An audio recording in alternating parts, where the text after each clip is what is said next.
Chapter 647 Realm of Experts. Chapter 647 Realm of Experts. Currently, the highest tiered gemstone one could obtain from monsters in God's domain was a Tier 2. As for Tier 3 gemstones, they only dropped from level 30 and above large-scale dungeons. Meanwhile, NPC alchemists only had a 20% success rate to synthesize Tier 3 gemstones. The cost involved was massive. Currently, Tier 2 gemstones sold for 1 gold. Ignoring the labor fees and with average luck, one would require at least 20 Tier 2 gemstones to synthesize a Tier 3 gemstone. The cost alone was 20 gold. It was simply not realistic for a guild to supply its main force with Tier 3 gemstones. However, the attributes Tier 3 gemstones provided were significantly higher than Tier 2 gemstones. Tier 1 gemstones only increased a single attribute by 3 points. Tier 2 gemstones increased a single attribute by 6 points. As for Tier 3 gemstones, they increased a single attribute by 12 points.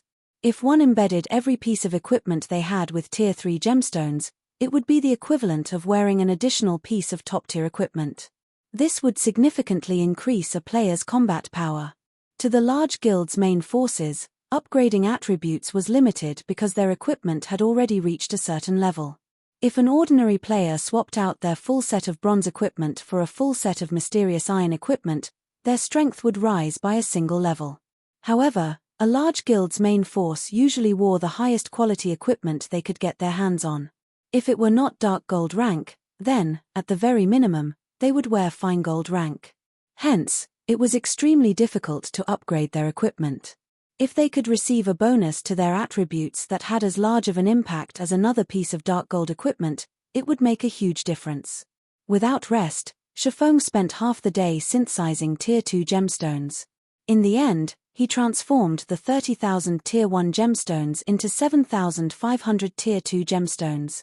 The success rate for synthesizing Tier 3 gemstones is actually as high as 80%. Shifeng could not help but grin when he saw the message that the Philosopher's Stone displayed. Initially, Shifeng would have been satisfied with a 60% success rate. After all, NPC alchemists' success rate was only 20%. Furthermore, Shifeng's luck attribute was also relatively high.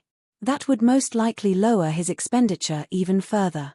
4 hours later, Shifeng had a total of 1,674 Tier 3 gemstones, 174 more than his initial estimation. If I sold all these Tier 3 gemstones, just how many more plots of land could I buy for the candlelight trading firm? Shifeng sighed as he stared at the Tier 3 gemstones cluttering the table. It was no wonder why the Philosopher's Stone was a treasure that could incite war between kingdoms and empires. Moreover, it was currently incomplete. Shifeng could not even begin to fathom just how powerful the complete Philosopher's Stone would be. In the past, during God's domain's initial stages, a Tier 3 gemstone could sell for 25 gold. Its price was more than 10 times higher than Tier 2 gemstones. If Shifeng sold all 1,674 Tier 3 gemstones, he could earn over 40,000 gold. That was enough money to purchase 3 or 4 golden lands. Meanwhile, he had only spent 900 gold on the gemstones. However, Shifeng had no intentions of selling the Tier 3 gemstones. What Zero Wing lacked right now was a large group of experts. With these Tier 3 gemstones, he could elevate Zero Wing's strength to a whole new level. That way, the guild would have the power to support and stabilize the candlelight trading firm's development. Just as Shifeng was excitedly contacting Aqua Rose and preparing to replace the main force's Tier 2 gemstones with Tier 3 gemstones, the situation at White River City's Divine Colosseum had reached a boiling point. More experts from Heaven's Burial suddenly broke through the 4th floor of the trial tower. Currently, the guild had a total of 42 members who had reached the 5th floor, double that of their previous record and surpassing Zero Wing's previous record of 36 people. Although 3 more people from Zero Wing have passed through the 4th floor, Heaven's Burial is superior. Another 22 of their people have passed the 4th floor within the same time span. It really makes you wonder just how they have nurtured so many experts. It seems that Heaven's Burial has a chance of replacing Zero Wing as White River City's overlord. Overwhelming Smile isn't doing too bad, either. Today, another 8 people have reached the 5th floor, pushing their total to 37. Right now, Overwhelming Smile is only behind Zero Wing by 2 people. In another 1 or 2 days, Overwhelming Smile's number of experts will probably surpass Zero Wing as well. Due to the increase of each guild's number of experts in the Divine Colosseum, many players had begun changing their opinions of Heaven's Burial and Overwhelming Smile. Although one could not tell much by the number of experts, it could indicate a guild's potential. In the God's domain of today, due to Shifeng repeatedly shattering the concept of strength by numbers, the public no longer evaluated a guild based on how many members it possessed. Then, how could one judge a guild's strength? The first method was by examining the guild's raid progression of large-scale team dungeons. This was the best way to judge the comprehensive strength of a guild. The second method was by reviewing the number of experts a guild possessed. At present, passing the 4th floor was the commonly accepted standard for an expert. Very quickly, this matter attracted the attention of the various large guilds in White River City. Originally, Zero Wing had been White River City's sole ruler. Now, however, it would seem that 3 rulers would sit on the city's throne. Heaven's Burial, in particular, was very mysterious. The guild developed as fast as Zero Wing had in the past. Even the famous Ghost Shadow Workshop had joined Heaven's Burial. One could just imagine how powerful the guild's backing was. Previously, Zero Wing had relied on Shifeng to shoulder its success.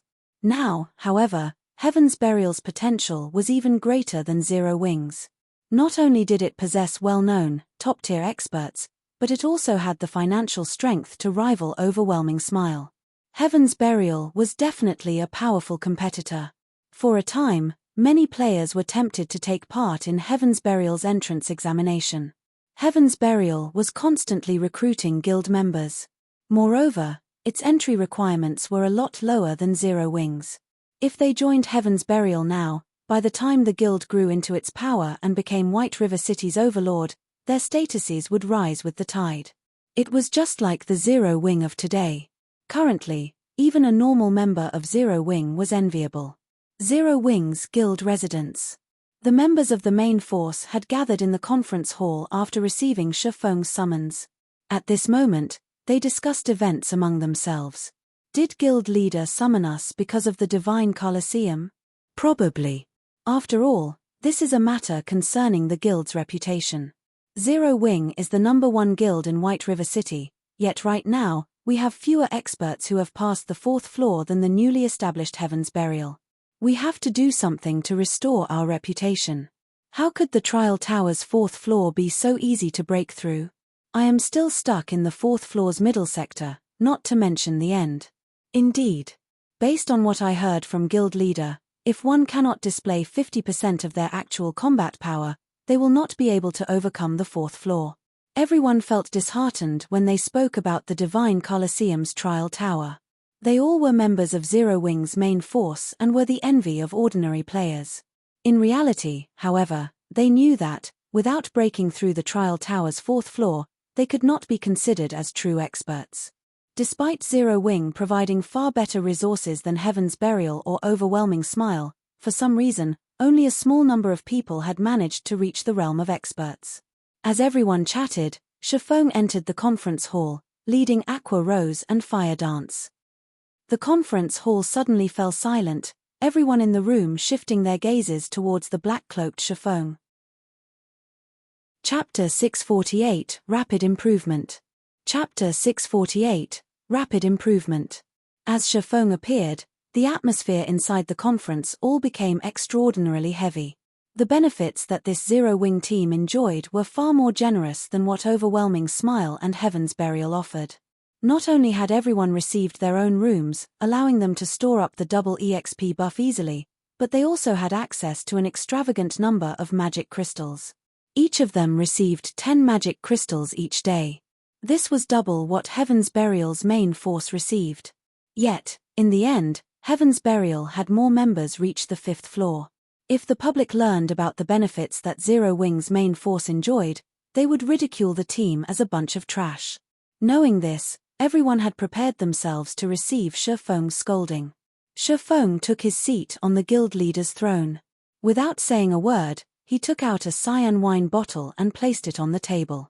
Everyone shifted their gaze to the bottle curiously. The wine bottle's information displayed the name 100-berry wine. It was only a bottle of wine. Guild leader, you're not forcing them to get drunk as a punishment, are you? Aqua Rose could not figure out what Shifeng intended to do. At this moment, rather than admonishing everyone for their arrogance, which had led to their complacency, Shifeng instead revealed a bottle of fine wine. Just what was he trying to do? I am not that extravagant.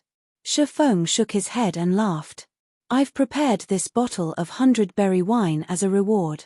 As for the matter regarding Zero Wing's performance falling behind Overwhelming Smile and Heaven's Burial, it had not surprised Shifeng whatsoever.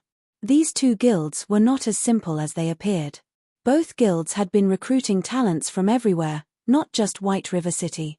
In addition, both guilds possessed powerful backgrounds with long histories. Now that these two guilds had familiarized themselves with God's domain, their advantage began to reveal itself.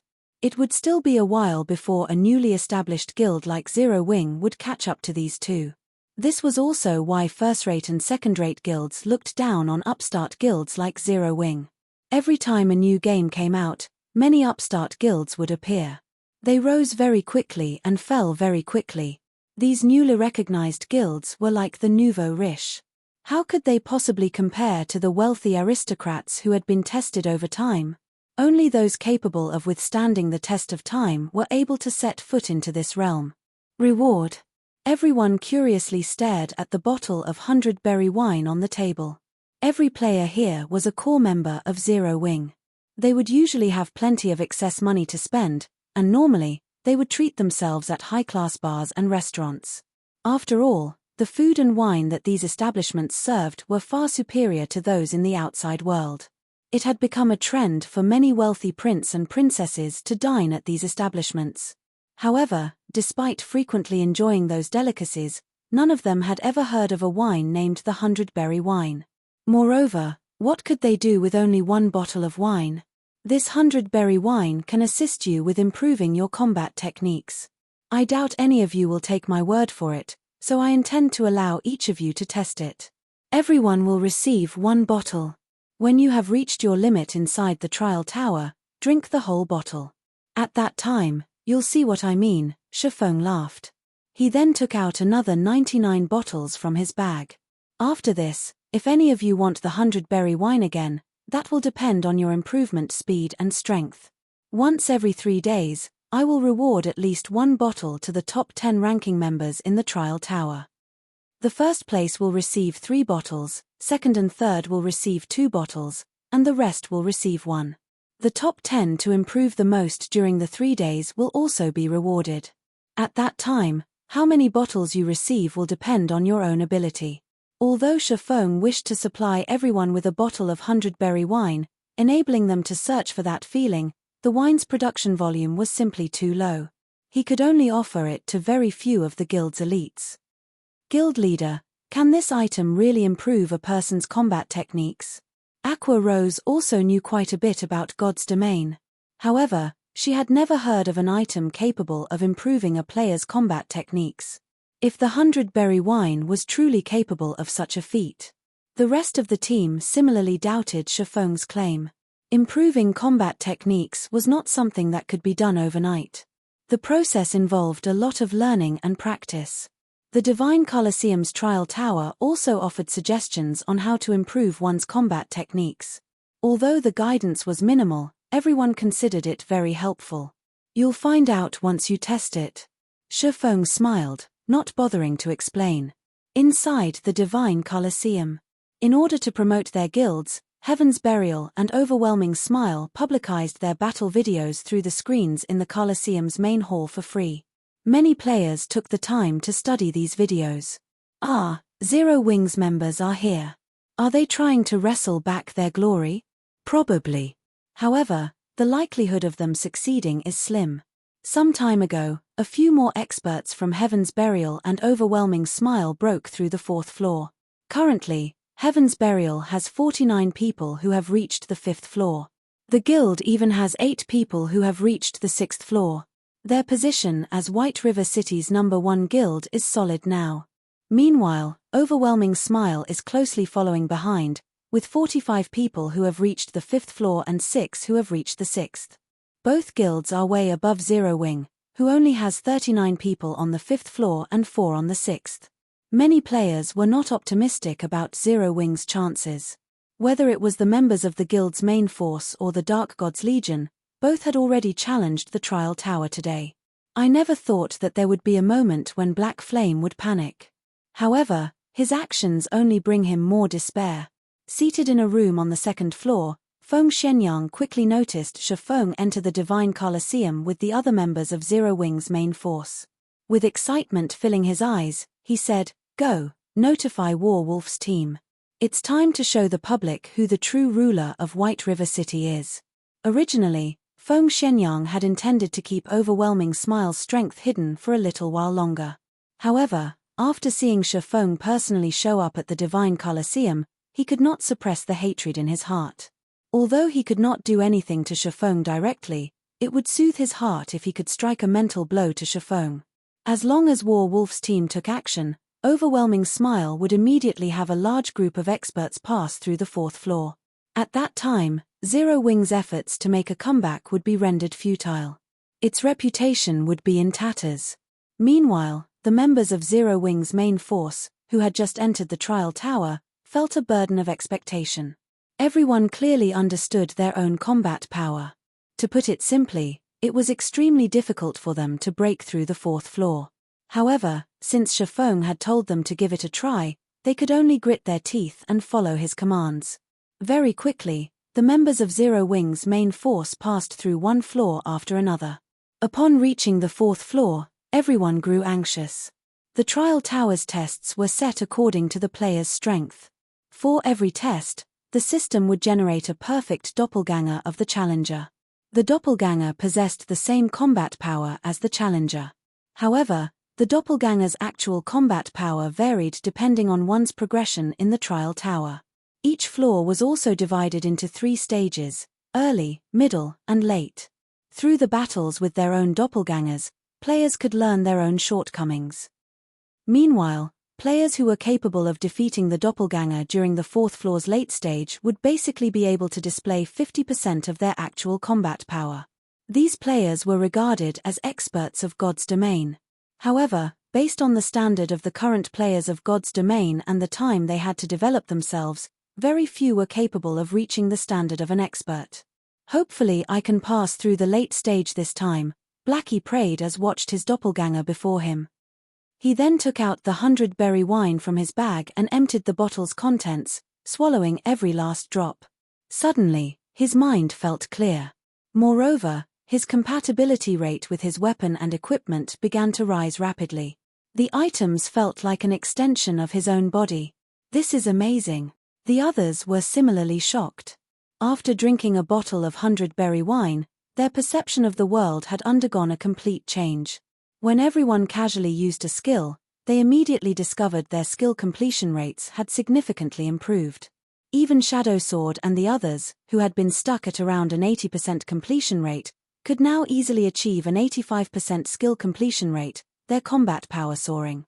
After familiarizing themselves with this new sensation, everyone tackled their respective opponents.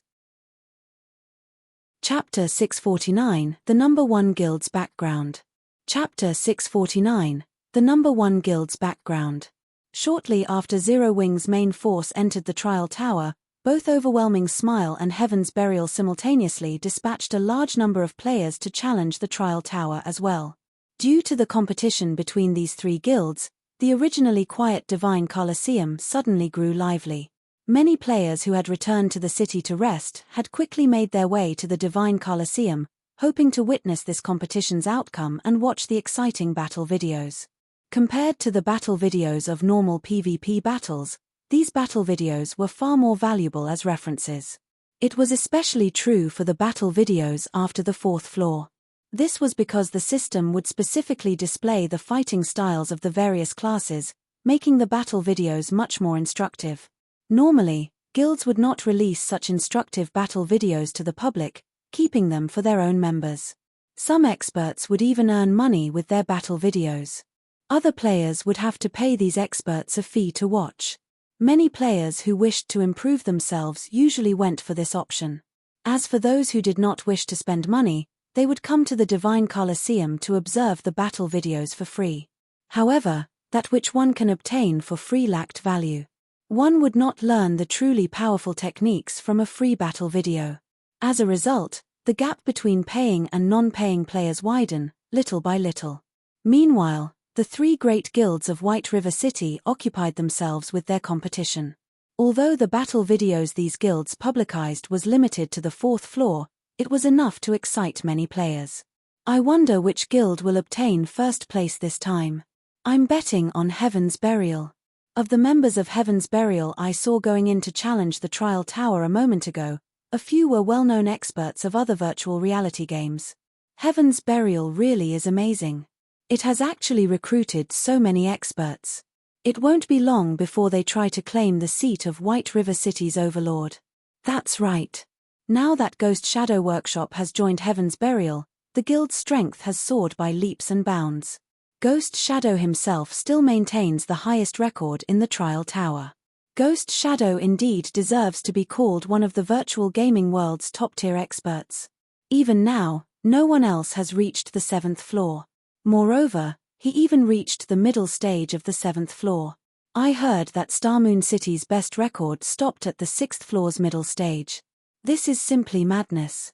I'm an elite member of the Assassin's Alliance, but even until now, I am still stuck on the 3rd floor. The 4th floor is still out of my reach. It really makes you wonder just how those experts managed to do it. However, isn't Black Flame Starmoon Kingdom's #1 expert? Did Black Flame fail to reach the 7th floor? I'm not sure. However, Black Flame's name isn't on the trial list. Maybe he hasn't challenged the Trial Tower yet. Hasn't challenged it yet? He must be afraid of embarrassing himself. If he fails to surpass Ghost Shadow, he will lose his title as Starmoon Kingdom's #1 expert. Everyone grew excited as they examined the Trial Tower's ranking list. Normally, it was extremely difficult for ordinary players to meet experts like Ghost Shadow. They lived in two completely different worlds. Now, not only did they have the chance to see these experts in person, but they also got to watch these famous experts compete against the main force of White River City's #1 guild, Zero Wing. How could they not be excited? Just as everyone chatted about which guild was stronger and which expert was more powerful, something changed on the trial list. Quick! Look! Someone just passed the 4th floor and reached the 5th. A perceptive player quickly discovered the change. There were two ranking lists posted in the Divine Colosseum. One was the tournament list, which catered towards PvP battles, while the other was the trial list. Trial list held the names of the players who managed to clear each floor and the name of the guild they belonged to. However, only the top 300 players on each floor would be displayed. For those who cleared the same floor, they would be ranked based on their clear time. However, the clear time held no particular meaning, as everyone only paid attention to the players on the highest floors. Nobody would care about how fast a person could clear the first 3 floors. Meanwhile, as there had yet to be a total of 300 players in White River City who had reached the 5th floor, it was very easy for players to notice a change to the number of players currently on the 5th floor and identify the person responsible for the change. War Wolf. Who is that? Why haven't I heard of him before? Really though, his clear time sure is short. His clear time for the 4th floor is only longer than Ghost Shadow's. I never thought that Overwhelming Smile would have such a powerful expert. If he has cleared the 4th floor so quickly, he should be able to reach the 6th floor. Suddenly, the crowd fell into a heated discussion. In White River City, the players who could reach the 6th floor were as rare as a phoenix's feather.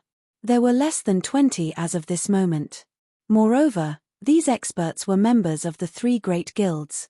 Meanwhile, there was only one person who had managed to reach the 7th floor, and that was the famous Ghost Shadow. 6th floor. Feng Shenyang was filled with disdain when he heard the players chattering downstairs. What does the 6th floor amount to? The #1 spot on the trial list will belong to Overwhelming Smile. A moment later, War Wolf cleared the 5th floor, his name entering the 6th floor's list. The 6th floor's list housed very few people, so a new addition was bound to attract attention. At the same time, 5 more players passed through the 4th floor. Among them, 2 were members of Heaven's Burial, 2 were Overwhelming Smiles members, and the last person was Zero Wings Blackie, who had once ranked number 1 on White River City's ranking list. It seems Zero Wing really is crap. 3 more experts from Overwhelming Smile have reached the 5th floor, and 1 has even reached the 6th. As for Heaven's Burial, 2 of their players have passed through the 4th floor as well. On the other hand, despite sending so many people in, only 1 person from Zero Wing has managed to reach the 5th floor. It seems that Zero Wing is no match for the 2 other guilds when it comes to nurturing experts. Everyone made their own judgments upon seeing the obvious differences between the 3 guilds. Ha ha ha. Black Flame, do you see now? This is the difference between our guilds. No matter how amazing you are, do you think a guild with the support of only 1 person can surpass a real, large guild? Feng Xianyang celebrated as he looked towards the room Shifeng resided in. Time slowly passed. Suddenly, something inconceivable happened. The 7th floor's list, which originally only had 1 lonely name on it, suddenly had 2. Who is War Wolf? He has actually passed through the 6th floor and entered the 7th floor. This is madness. It would be awesome if he released his battle video. The main hall suddenly exploded with activity. To the majority of current players, the 7th floor was a legend. It was a floor they could never reach. Meanwhile, sitting in one of the rooms on the 2nd floor, Ghost Shadow frowned when he saw this change. So, there's still such an expert in White River City. A hint of excitement flashed in Ghost Shadow's eyes. It was very lonely being an expert of his caliber. It was extremely difficult to find someone to compete with. Throughout White River City, there were only 2 experts who he was interested in. The first was Black Flame, while the second was Flame Blood.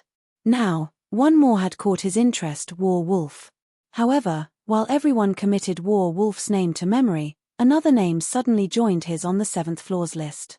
Fire Dance. Everyone knew this name, the commander of Zero Wing's main force.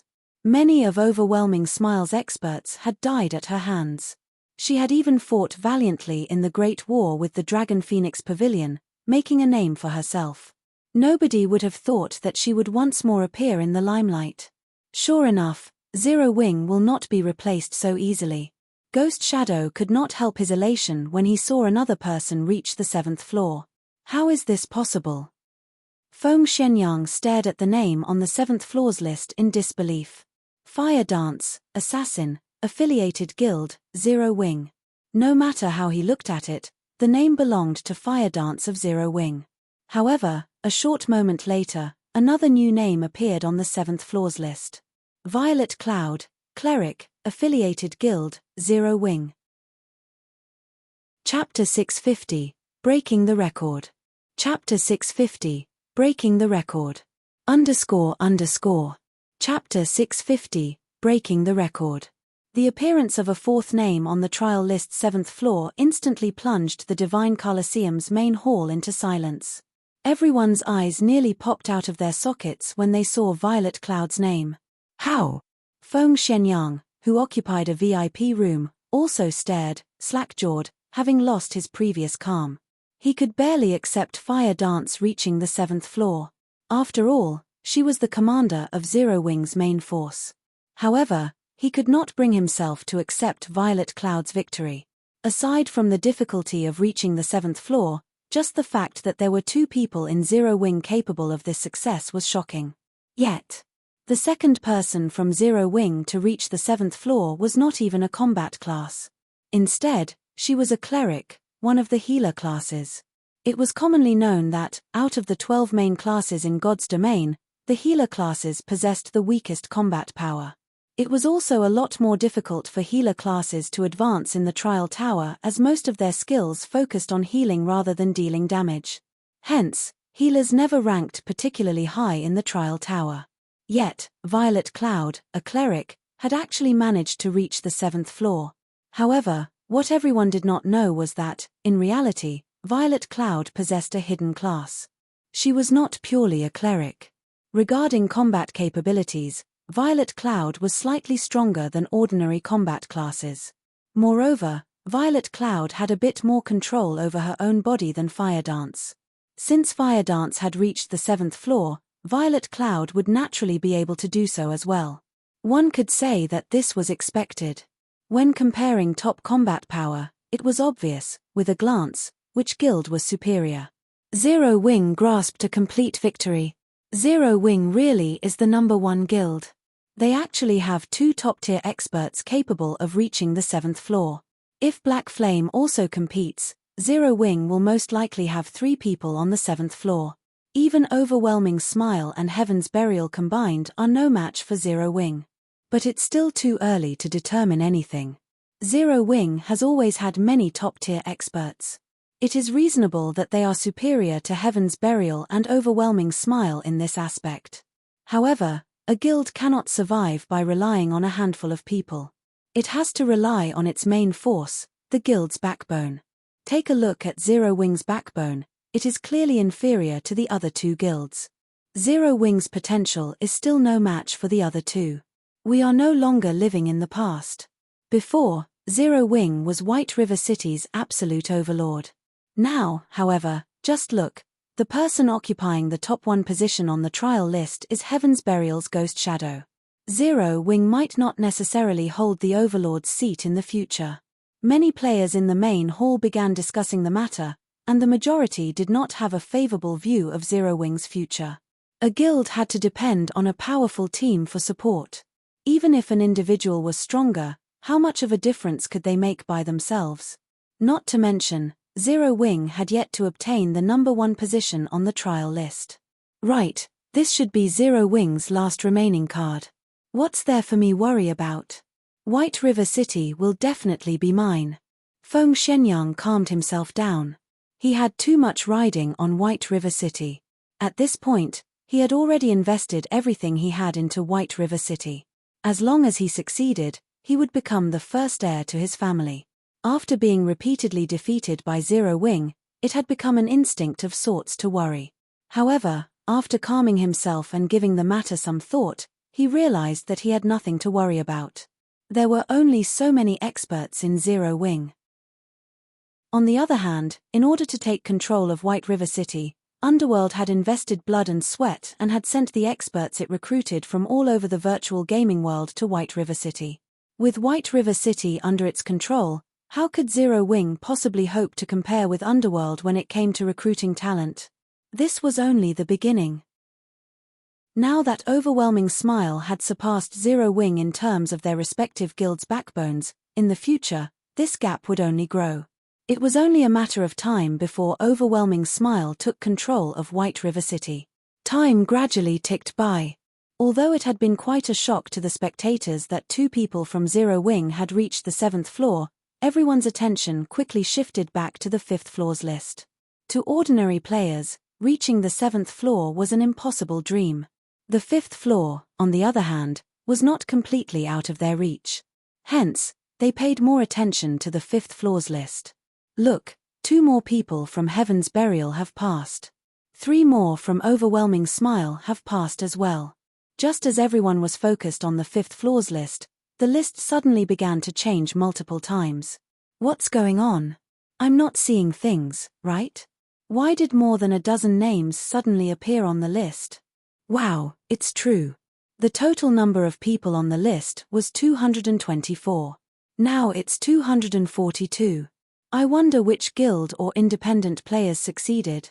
Many among the spectators greatly admired the independent experts who had reached the 5th floor.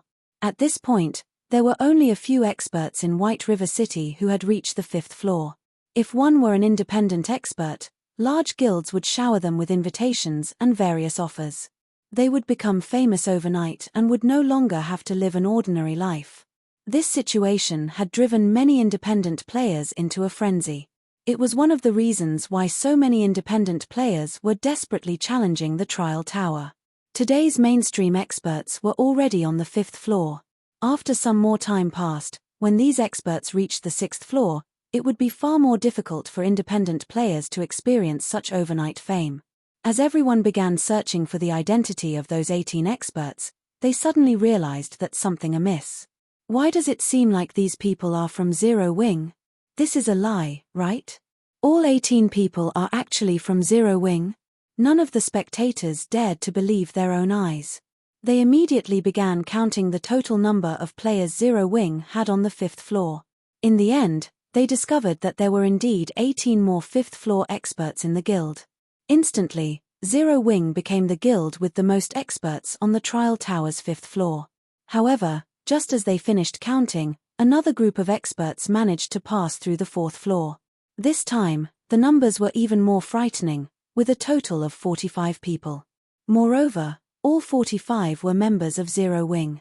Suddenly, the Divine Colosseum fell silent. Just what was this? Nobody in the main hall could make sense of what was happening. In the morning, Zero Wing's main force had challenged the trial tower. At that time, however, not a single person had passed through the 4th floor.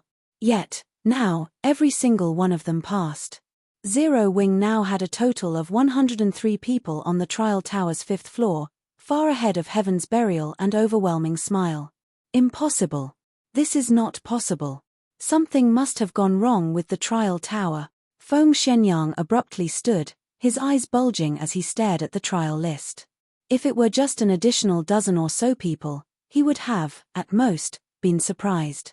However, if every single member of Zero Wing's main force was an expert who passed the 4th floor, the term shock was no longer appropriate. This was simply terrifying. To obtain more experts who could pass through the 4th floor, Feng Shenyang had scoured and poached talents from various other cities. He had also received a continuous supply of experts from Underworld. Yet, even so, he still couldn't produce a 100-man team of such experts. What about Zero Wing? Not only was it a guild without any backing whatsoever, but it also lacked a wide array of connections. How did such a guild manage to obtain so many experts? Zero Wing really knows how to hide its strength. Ghost Shadow squinted his eyes at the 5th floor's list. He, too, felt a heavy pressure weigh on him. There was no longer anybody who dared to look down on Zero Wing. Nobody dared disparage the guild anymore, claiming that its position as White River City's overlord was no longer stable. What a joke. If Zero Wing's entire main force consisted of 5th floor experts, which guild in White River City could contend with it? Not to mention White River City, even in all of Star Moon Kingdom, there was not a single guild that was a match for Zero Wing. However, before everyone could recover from their daze, another change occurred on the trial list's 7th floor. This time, however, there was no addition to the list itself. Instead, the rankings had changed. The lofty and overweening Ghost Shadow, who had stood at the very top of the trial list, had fallen. Moreover, he had fallen not just 1, but 2 places, taking the 3rd place on the 7th floor. Meanwhile, the 1st and 2nd ranks on the trial tower's 7th floor now belonged to Fire Dance and Violet Cloud, respectively.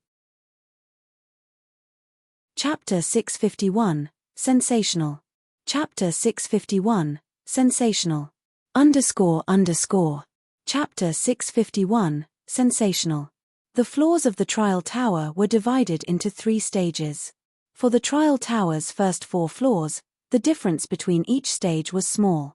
However, from the 5th floor onwards, the required combat power would increase significantly with each subsequent stage. Hence, every time a player passed a stage after reaching the 5th floor, they had to undergo a relatively long period of training to proceed further. In the Divine Colosseum, only experts who had passed through the 4th floor would know how difficult it was to overcome each stage from the 5th floor onwards. Not to mention, Fire Dance and Violet Cloud had only recently passed the 6th floor, arriving on the 7th floor. However, of everyone in the Divine Colosseum, the situation shocked Ghost Shadow the most. The record he maintained so far was the middle stage of the 7th floor. In other words, both girls from Zero Wing had at least reached the 7th floor's middle stage and had performed better than he had. He knew full well just how difficult the battles on the 7th floor were. That was no longer a challenge that an ordinary human being could tackle. Not only did the 7th floor have a relatively high requirement of 1 skill completion rate, but more importantly, it also required 1 perfect application, executing skills as if they were executing a normal attack. For example, if an ordinary person and a martial arts master were given identical swords, although the weapons were the same, each person's capabilities with the blade were miles apart. Similarly, the combat power each individual could display was miles apart from each other. In this case, skill completion rate was the weapon. The higher the skill completion rate was, the more power the weapon could display. However, how much of that power was actually displayed still depended on the individual's application. Ghost Shadow recognized himself as one of the top players in the virtual gaming world. He was also a talented individual. After coming into contact with God's domain, he had continuously researched and explored ways to better integrate his skills into his basic attacks, displaying the maximum effect of his skills and eliminating any hindrance in battle. Yet, now, 2 little girls had surpassed him so quickly. It was inconceivable. Have they been holding back all this time? Ghost Shadow wondered. In fact, Ghost Shadow wasn't the only one with such thoughts. Everyone wondered. There was no other explanation. Something like a breakthrough in the face of a crisis was legendary. It might be a coincidence if it were just one person, but it was impossible for 2 people to encounter such a coincidence at the same time. The effect of the 100-berry wine is really impressive. It's a pity that I can only get my hands on so many bottles. Relaxing in a room, Shifeng nodded and smiled as he watched the trial list. Shifeng was not surprised that every member had managed to pass the 4th floor. After all, that was the system-acknowledged standard for an ordinary expert. After drinking the 100-berry wine, a player's compatibility rate would increase significantly. Normally, the wine was capable of increasing a player's skill completion rate by roughly 10%, though the effects grew weaker as one progressed. However, to Zero Wing's core members whose skill completion rates hovered around 70%, their skill completion rates would increase to 80% or more upon drinking the 100-berry wine. Normally, one would pass through the 4th floor so long as they could maintain a stable skill completion rate of 75%. Hence, it was only natural for everyone to reach the 5th floor. Meanwhile, Fire Dance and Violet Cloud were capable of reaching 85% completion rate with their skills. After drinking the 100-berry wine, their skill completion rates could increase to roughly 90%. Although it was only a meager increase of 5%, the power they could display with their skills would improve by 20% or 30%. The basic requirement for reaching the 7th floor was a skill completion rate of 85%, displaying 100% of a skill's effect. In addition, if one were capable of skillfully applying their skills into their basic attacks, they could normally pass through the 7th floor's early stage.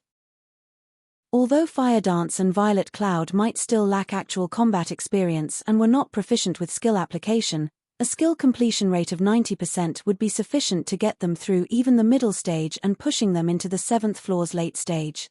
Hence, the fact that the 2 girls had managed to surpass a veteran top-tier expert like Ghost Shadow did not surprise Shifeng at all. If Ghost Shadow could achieve a 90% completion rate with his skills right now, at the very minimum, he could set foot on the 8th floor.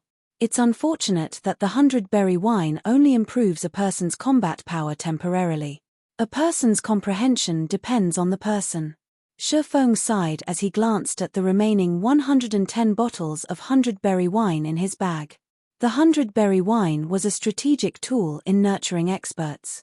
It was no wonder why the fantasy shrine had managed to rise to power so quickly in the past. The 100-berry wine had definitely contributed to this achievement. Shortly after every member of Zero Wing's main force passed through the trial tower's 4th floor, news spread at the speed of light. This reminded everyone just how powerful Zero Wing was.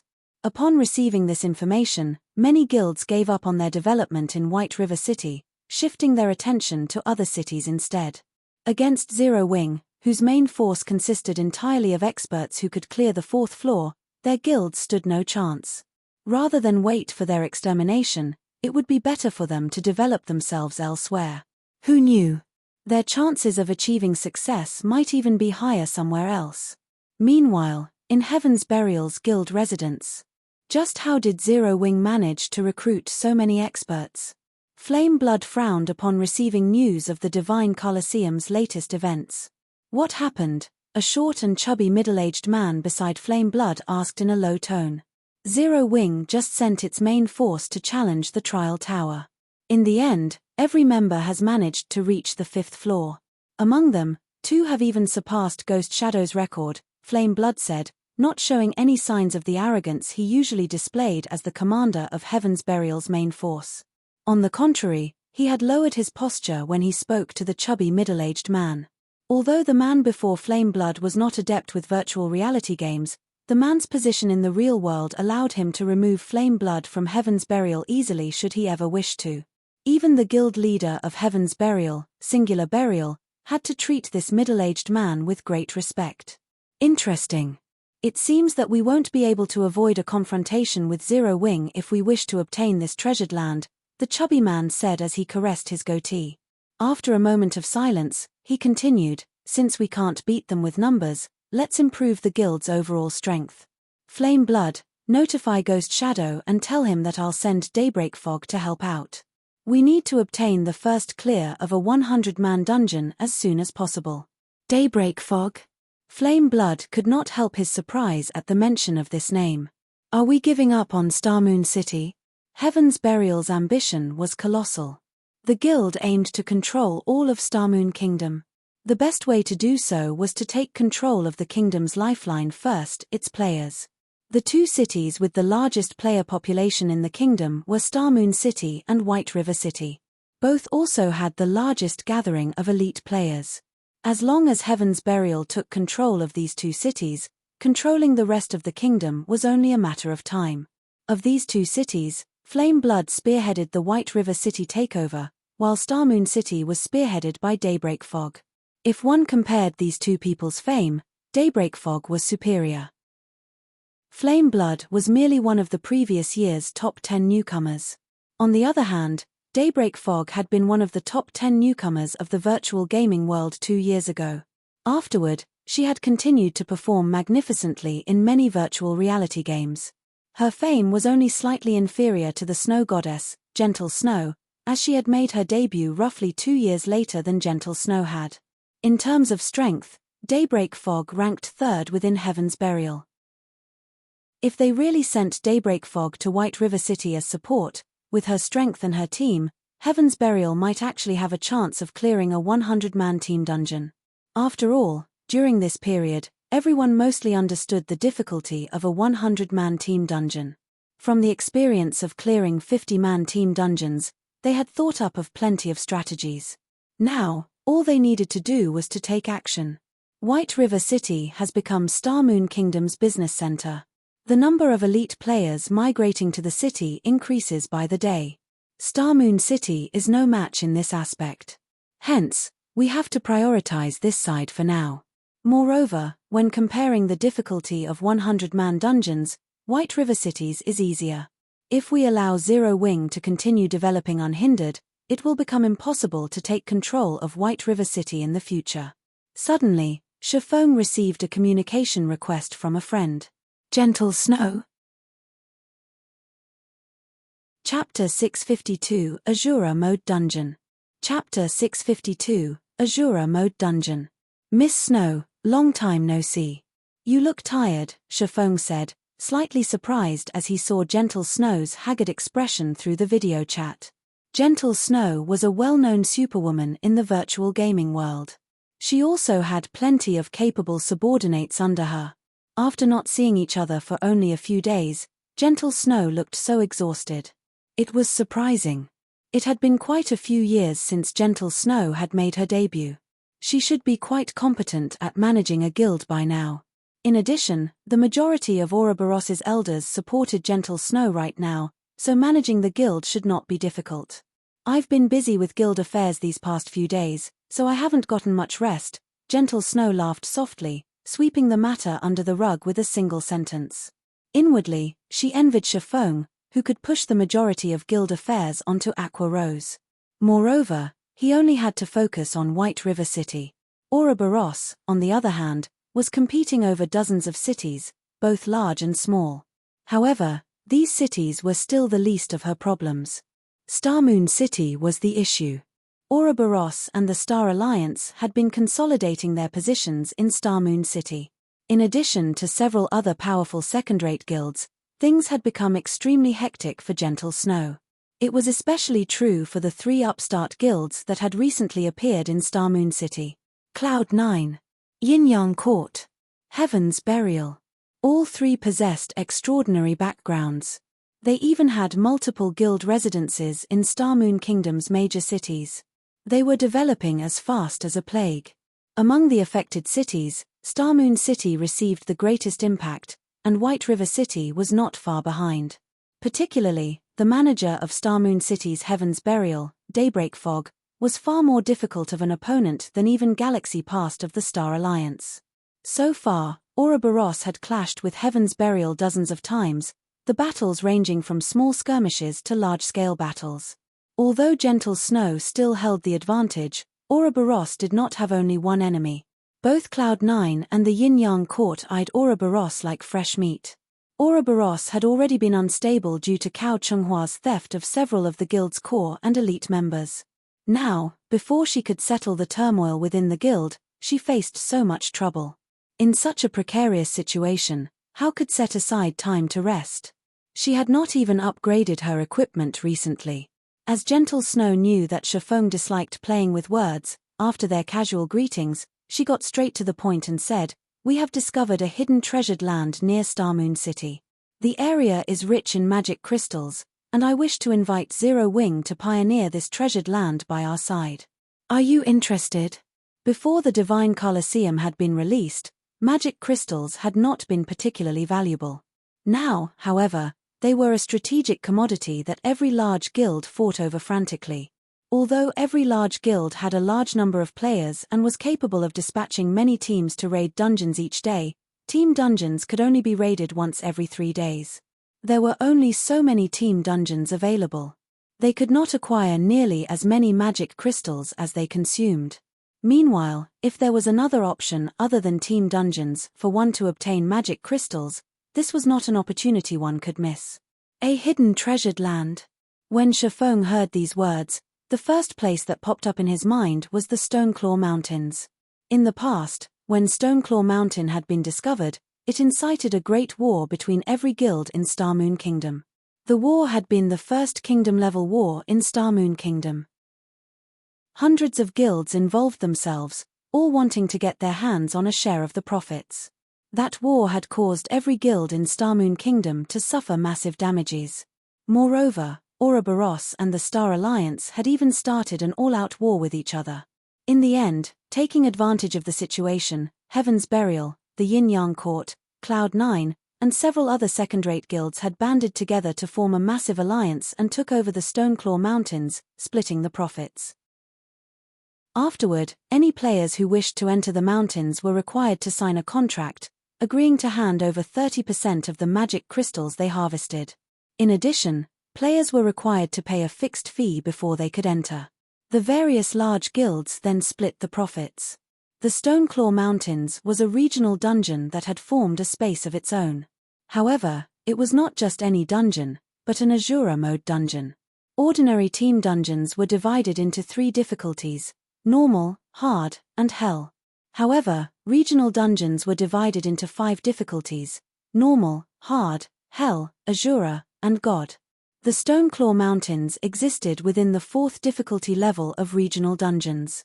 The dungeon was level 30 to level 49. In other words, only players that were within the range of level 30 to level 49 could enter the dungeon. Unlike team dungeons, however, there was no limit to the number of players who could enter. It was like White Fog Canyon. Inside the dungeon, players could obtain items that were normally unattainable elsewhere. In White Fog Canyon, players could obtain Starfire ore that increased the success rate of forging. There was also the Warfire set equipment. Unfortunately, Shifeng had already ruined White Fog Canyon. As of this moment, the level 35 Great Lord, Anubis's gatekeeper, still roamed the map. As a result, no players dared to approach. Meanwhile, White Fog Canyon was merely a hard mode regional dungeon, whereas the Stoneclaw Mountains was an Azura mode regional dungeon. Survival was far more difficult in the Stoneclaw Mountains. However, magic crystals were vastly important. They must be obtained, regardless of the sacrifices. Even Zero Wing was no exception to this. Currently, several guilds from Star Moon Kingdom are contesting over the rights of this hidden treasured land. If Zero Wing is willing to help, I can offer 50% of the income. Gentle Snow offered a relatively attractive price. To Gentle Snow, offering 50% of the profits was a big concession on her part. The Stoneclaw Mountains were within the Star Moon City region. It was impossible for Zero Wing to send a large number of players to supervise the map. Hence, the responsibility of supervising the map would fall to Ouroboros. However, Zero Wing possessed extraordinary strength. As of this moment, even Shifeng's strength was a mystery. If Ouroboros and Zero Wing banded together, their chances of coming out on top would be a lot higher. Furthermore, working with other guilds was simply not an option for Ouroboros. Alright, but I have a condition, Shifeng responded after giving it some thought. Zero Wing was based in White River City. There was a limit to how much combat power it could display in the faraway Star Moon City. Even though the guild was powerful, it could not move on the Stoneclaw Mountains by itself. Moreover, it was not realistic for a single guild to monopolize the Stoneclaw Mountains. Tell me. Gentle Snow rolled her eyes at Shifeng. Her offer had already been bountiful, yet Shifeng still had conditions of his own. It's not really a condition. I just need Ouroboros to help me obtain some materials. I'll even purchase them for 20% above market value, Shifeng laughed. He currently had very few of the materials required to construct the stable and teleportation magic array. It would take a long time to gather the necessary materials if he relied on Zero Wing. However, it would be much easier if he used Gentle Snow's connections to purchase the materials because most of these materials could only be obtained by large guilds. It was practically an impossible task for independent players. Yet, even if he tried purchasing these materials, other guilds would only sell them to their allies. Give me the list, then. Gentle Snow released a sigh of relief upon hearing Shifeng's condition. She had thought Shifeng intended to take advantage of her current predicament, but it turned out that he still had some humanity left in him. I'll send it to you now. Shifeng then sent a list of the materials required to construct the stable and teleportation magic array to Gentle Snow. You really are daring. Most of these materials are rare drops from large-scale team dungeons.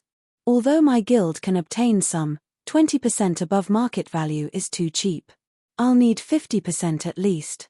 Surprise flashed across Gentle Snow's eyes when she read the list Shifeng had provided. Even if she worked with the Star Alliance, the two guilds could not gather all the materials listed. The cost alone was more than 2,000 gold. Okay, just get them as soon as possible. Shifeng did not care about spending a little more money. If he could get his hands on the materials, he could earn back the money in the blink of an eye. Hearing Shifeng's lack of hesitation, Gentle Snow was slightly shocked. A 50% increase in price would mean more than 3,000 gold. Even to a first-rate guild like Ouroboros, that was a massive amount of money. Yet, Shifeng thought nothing of it. After both sides established a contract, Shifeng contacted Aqua Rose and the others, instructing them to gather.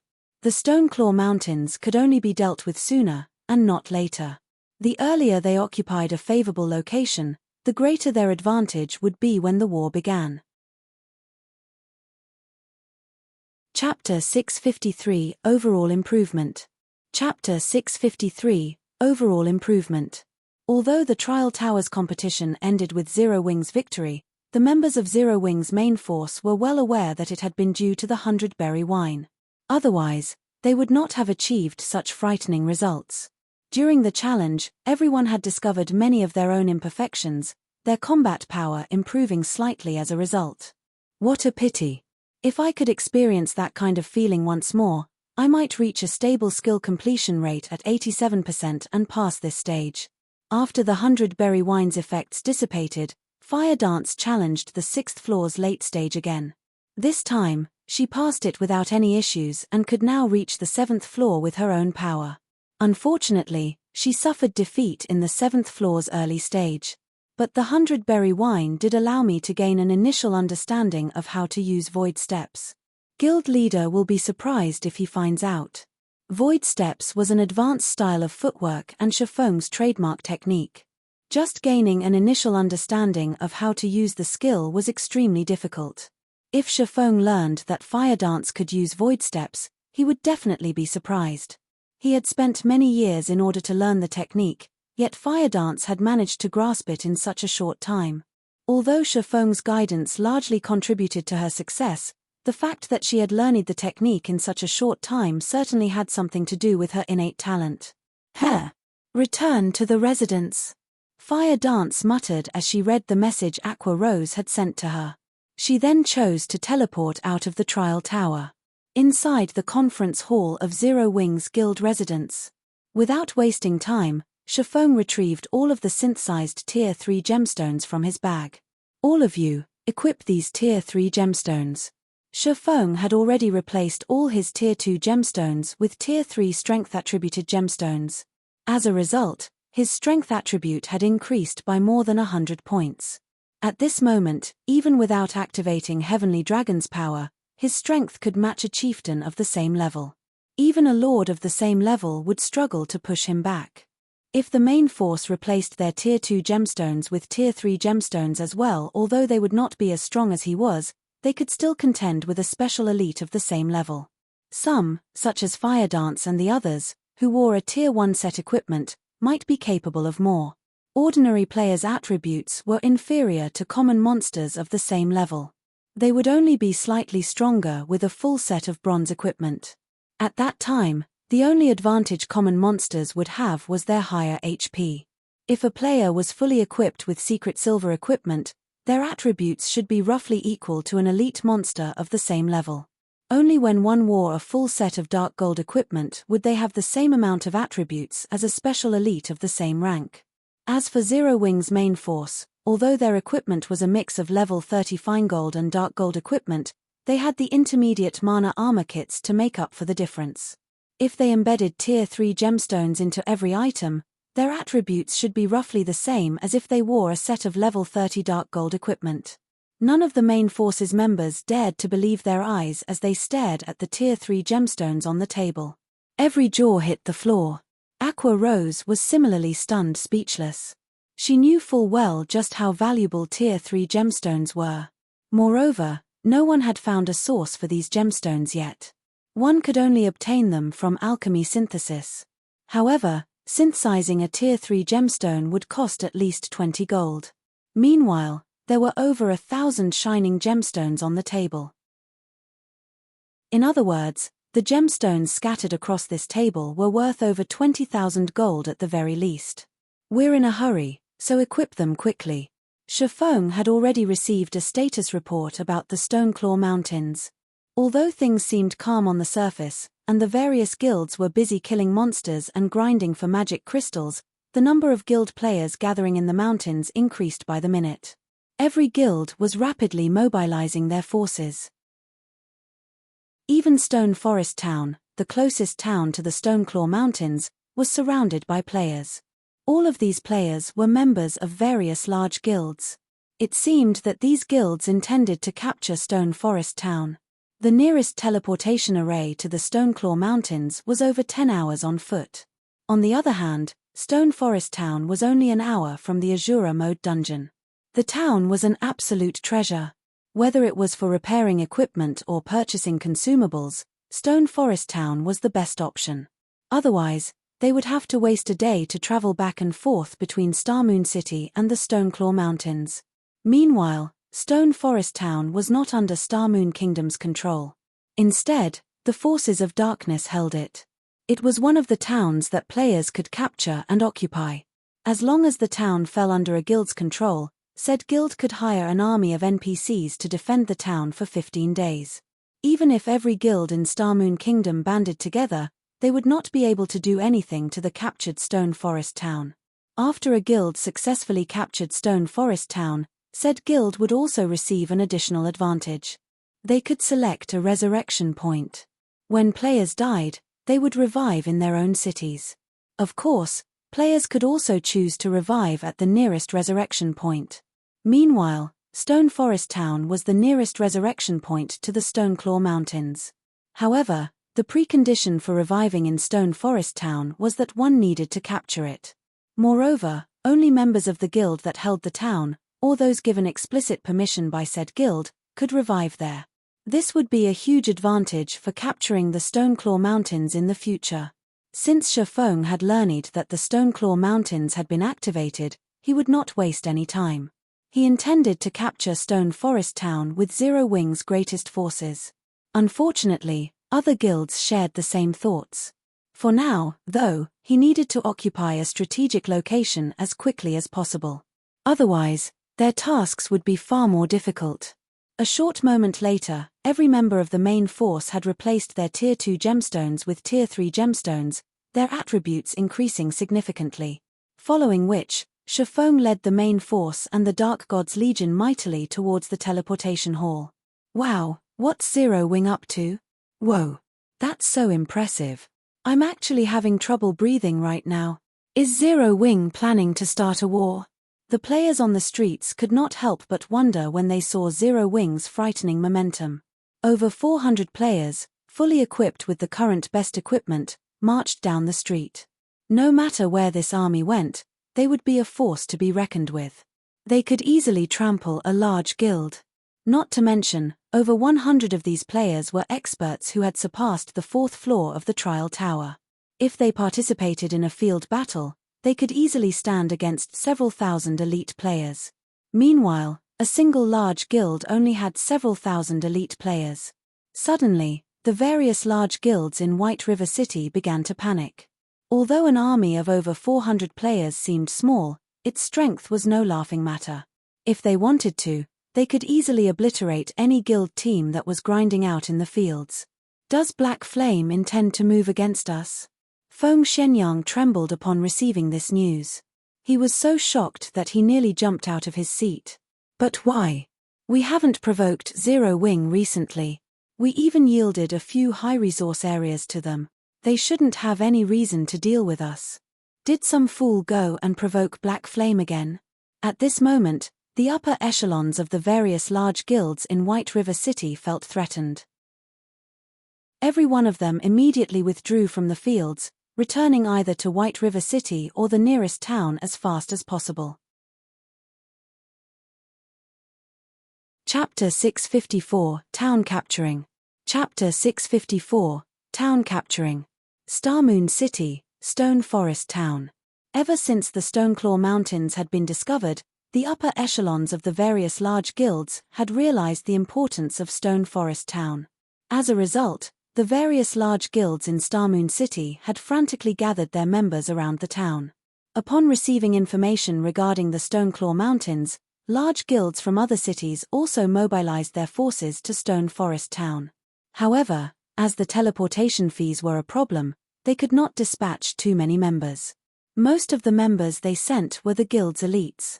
After arriving at Stone Forest Town, these guilds would send their main forces to the Stoneclaw Mountains to grind for magic crystals, while leaving behind the majority of their elites to stand guard a short distance away from Stone Forest Town to observe other guilds. At this moment, Stone Forest Town was surrounded. There were over 300,000 players watching the town, making the town's resident players quite uncomfortable. These 300,000 plus players were not ordinary players. They all were the elite members of various large guilds. They were stronger than even 3 million ordinary players.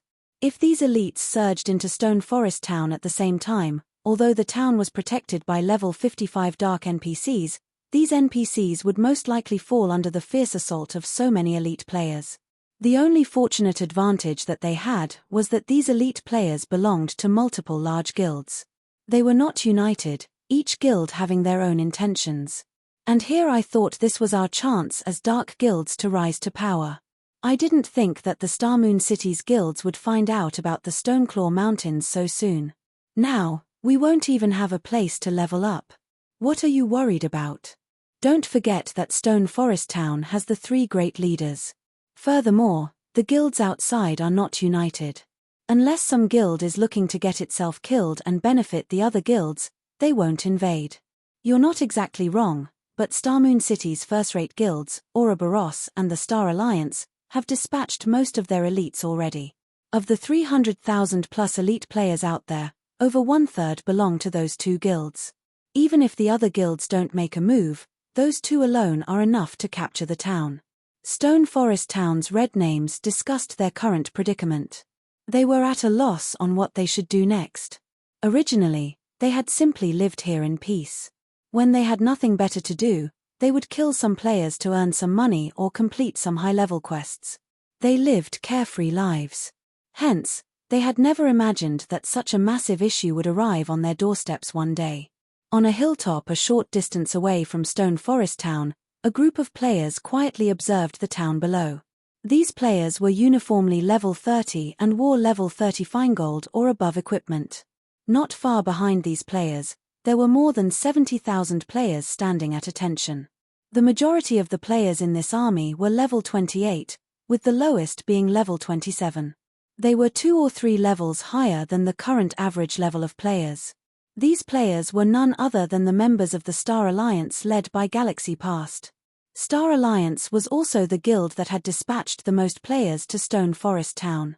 An army of 70,000 elite players. This was the strength of a first-rate guild. It was not something a second-rate guild could hope to compete with. Ordinary second-rate guilds would only have over 100,000 members, while a more powerful one would have up to 200,000 or 300,000 players. Of these players, only a maximum of 30,000 or 40,000 would be elite players. After deploying these elites across multiple cities, it would be amazing enough if a second-rate guild could dispatch 20,000 elites for a single expedition. However, compared to a first-rate guild like the Star Alliance, second-rate guilds were not worth mentioning. Guild leader, I've put together a detailed report on Stone Forest Town with the results from my investigation. There are roughly over 1,000 NPCs in the town, and the majority are level 55 elite guards. There are over 100 level 60 tier 1 NPCs and roughly 30 level 60 tier 2 NPCs. If a fight breaks out, more NPCs might show up. However, the largest challenge of capturing the town will be Stone Forest Town's 3 great leaders. Flourishing Willow, who wore dark blue leather armor, reported softly. Are the 3 great leaders very powerful? Galaxy Past asked. According to the information I obtained from the red names living there, these leaders are only tier 2 NPCs. However, they possessed very high intelligence. They are far more powerful than ordinary tier 2 NPCs regarding combat power. It is especially true for the great leader, Saraya. He is a tier 2 professional mage, and I have heard that he knows how to use large-scale destruction spells. Hearing Flourishing Willow mentioning large-scale destruction spells, everyone frowned. Large-scale destruction spells were Zerg tactics' Achilles' heel. Moreover, a high-intelligence NPC's combat techniques were far more powerful than ordinary players. Based on the settings of God's domain, Saraya should be capable of displaying more than 50% of his actual combat power. In other words, he was at least as skilled as an ordinary expert. If a player possessed the attributes of a level 60 tier 2 NPC and large-scale destruction spells, said player would be a natural disaster to the current players of God's domain. Right, I've also received news that White River City's Zero Wing has sent people over. It seems that they have designs on this area as well, Flourishing Willow said. Zero Wing? Galaxy Past laughed. This is the Star Alliance's home ground. Do they think that they can just show up and take a slice of the pie as well? Zero Wing was indeed powerful. However, that was limited to White River City. Stone Forest Town was in the Star Moon City region. How many people could Zero Wing possibly dispatch? Moreover, the ordinary guards one hired could not be used in the fields. Only personal guards could be used. On the off chance that a personal guard died, it would be extremely difficult to revive them. Hence, players would not use their personal guards casually. Even if Zero Wing sent its personal guards, their impact would be minimal. Ignore them. Since we can't capture Stone Forest Town in a short time, have the main force grind for magic crystals for now. However, we can't let Ouroboros relax, either. Look for opportunities to kill some of its members. After all, the Stoneclaw Mountains still belong to our 2 guilds. Galaxy Past smiled lightly. It truly is fortunate that Cao Chenghua stole a large number of experts and elite players from Ouroboros. The Stoneclaw Mountains will belong to the Star Alliance. In Star Moon City, the Star Alliance had far more experts and elite players than Ouroboros. Currently, Ouroboros barely held on. As for the other guilds in Star Moon City, they were nothing to the Star Alliance. At this moment, many guilds that had completed their investigation of Stone Forest Town had decided to give up on the idea of capturing the town. Instead, they shifted their focus towards grinding for magic crystals in the Stoneclaw Mountains. However, as the majority of their elite members had yet to reach level 30 and could not enter the Stoneclaw Mountains, these elite members were tasked with leveling up as fast as possible. Meanwhile, at Ouroboros's base camp, Shifeng had just arrived with his team. Very quickly, Shifeng's group became the center of attention. The group was simply too impressive. Not only were the members of Zero Wing's main force uniformly level 30, but many in the Dark God's Legion were also level 30. In addition, the most inferior piece of equipment worn by the group was fine gold rank. Most importantly, every member's aura inflicted a deep fear. They felt like a group of primordial beasts. Even those standing quite a distance away could not help but tremble when they glanced at this group of players. This is Zero Wing. Sure enough, their reputation is well deserved. Zero Wing is simply too powerful. We don't even have so much top-tier equipment. The members of Ouroboros could not help discuss Zero Wing's members. Meanwhile, when Gentle Snow emerged to welcome Shifeng and the others, she was similarly surprised. How did Zero Wing manage to recruit so many experts? Gentle Snow could clearly feel that, among the 400 players Shifeng had brought with him, many radiated an intense pressure. There were even a dozen or so people who felt extremely dangerous. Although she had been busy settling the guild's internal affairs, she had not fallen behind or neglected her own development. Throughout Star Moon City, extremely few players were capable of making her feel nervous. There were even fewer experts who felt dangerous to her. Star Moon City should only contain a handful of such experts. Yet, Zero Wing had over a dozen such people. It was simply inconceivable. Chapter 655, Flame Shaman. Chapter 655, Flame Shaman. It had been a relatively long time since God's Domain launched. During this period, even an ordinary player's sensitivity towards danger had increased significantly, not to mention experts.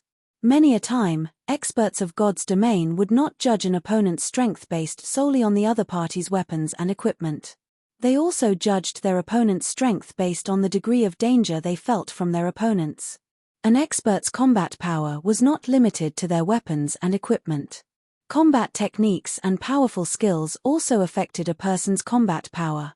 These were hidden aspects, not visible until combat. Hence, one had to rely on intuition to judge a person's strength. Gentle Snow was very confident of her own perception because, up until this day, her intuition had never failed her. It reminded her of her first encounter Yifeng.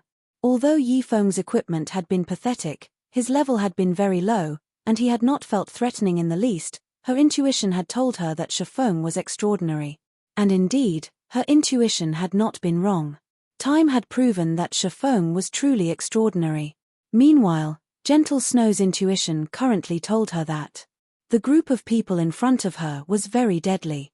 They were not as simple as they appeared. It felt as if every single player had a ferocious beast hidden inside their bodies. Only, these beasts had yet to expose their true nature. Zero Wing is growing more mysterious by the minute. Gentle Snow laughed bitterly as she subtly examined the crowd from Zero Wing. In the past, Zero Wing had been no more than a small, weak guild, yet, before anyone realized it, the guild had grown into a towering existence. Even Ouroboros had to treat Zero Wing seriously. Fortunately, their two guilds had long since formed an alliance. Otherwise, Zero Wing would be a formidable enemy. "Let's talk inside," Gentle Snow said as she led the way to a large tent. Shifeng nodded and entered the tent with Aqua Rose and Fire Dance. During God's Domain's early stages, players only had needed to travel for a short time to arrive at their destination. However, as players reached higher levels, the time they spent on travel increased. When going out to the fields to level up, it was typical for players to not return to their respective cities for several days. Meanwhile, when players wished to rest, they could rely on these field tents. HP and mana would recover quickly when consuming food and beverages. However, concentration and stamina would not.